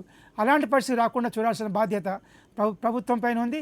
కేంద్ర ప్రభుత్వం, రాష్ట్ర ప్రభుత్వం కూడా అలాంటి వాటి అందరూ సలహా సూచనలు తీసుకొని ప్రతి మ్యానుఫ్యాక్చరింగ్ యూనిట్ ఎంఎస్ఎంఈ కానీ, మీడియం కానీ, లార్జ్ కానీ తిరిగి తెరిపించాల్సిన అవసరం ఉంది. వాటిని పనిలోకి తీసుకురావాల్సిన అవసరం ఉంది.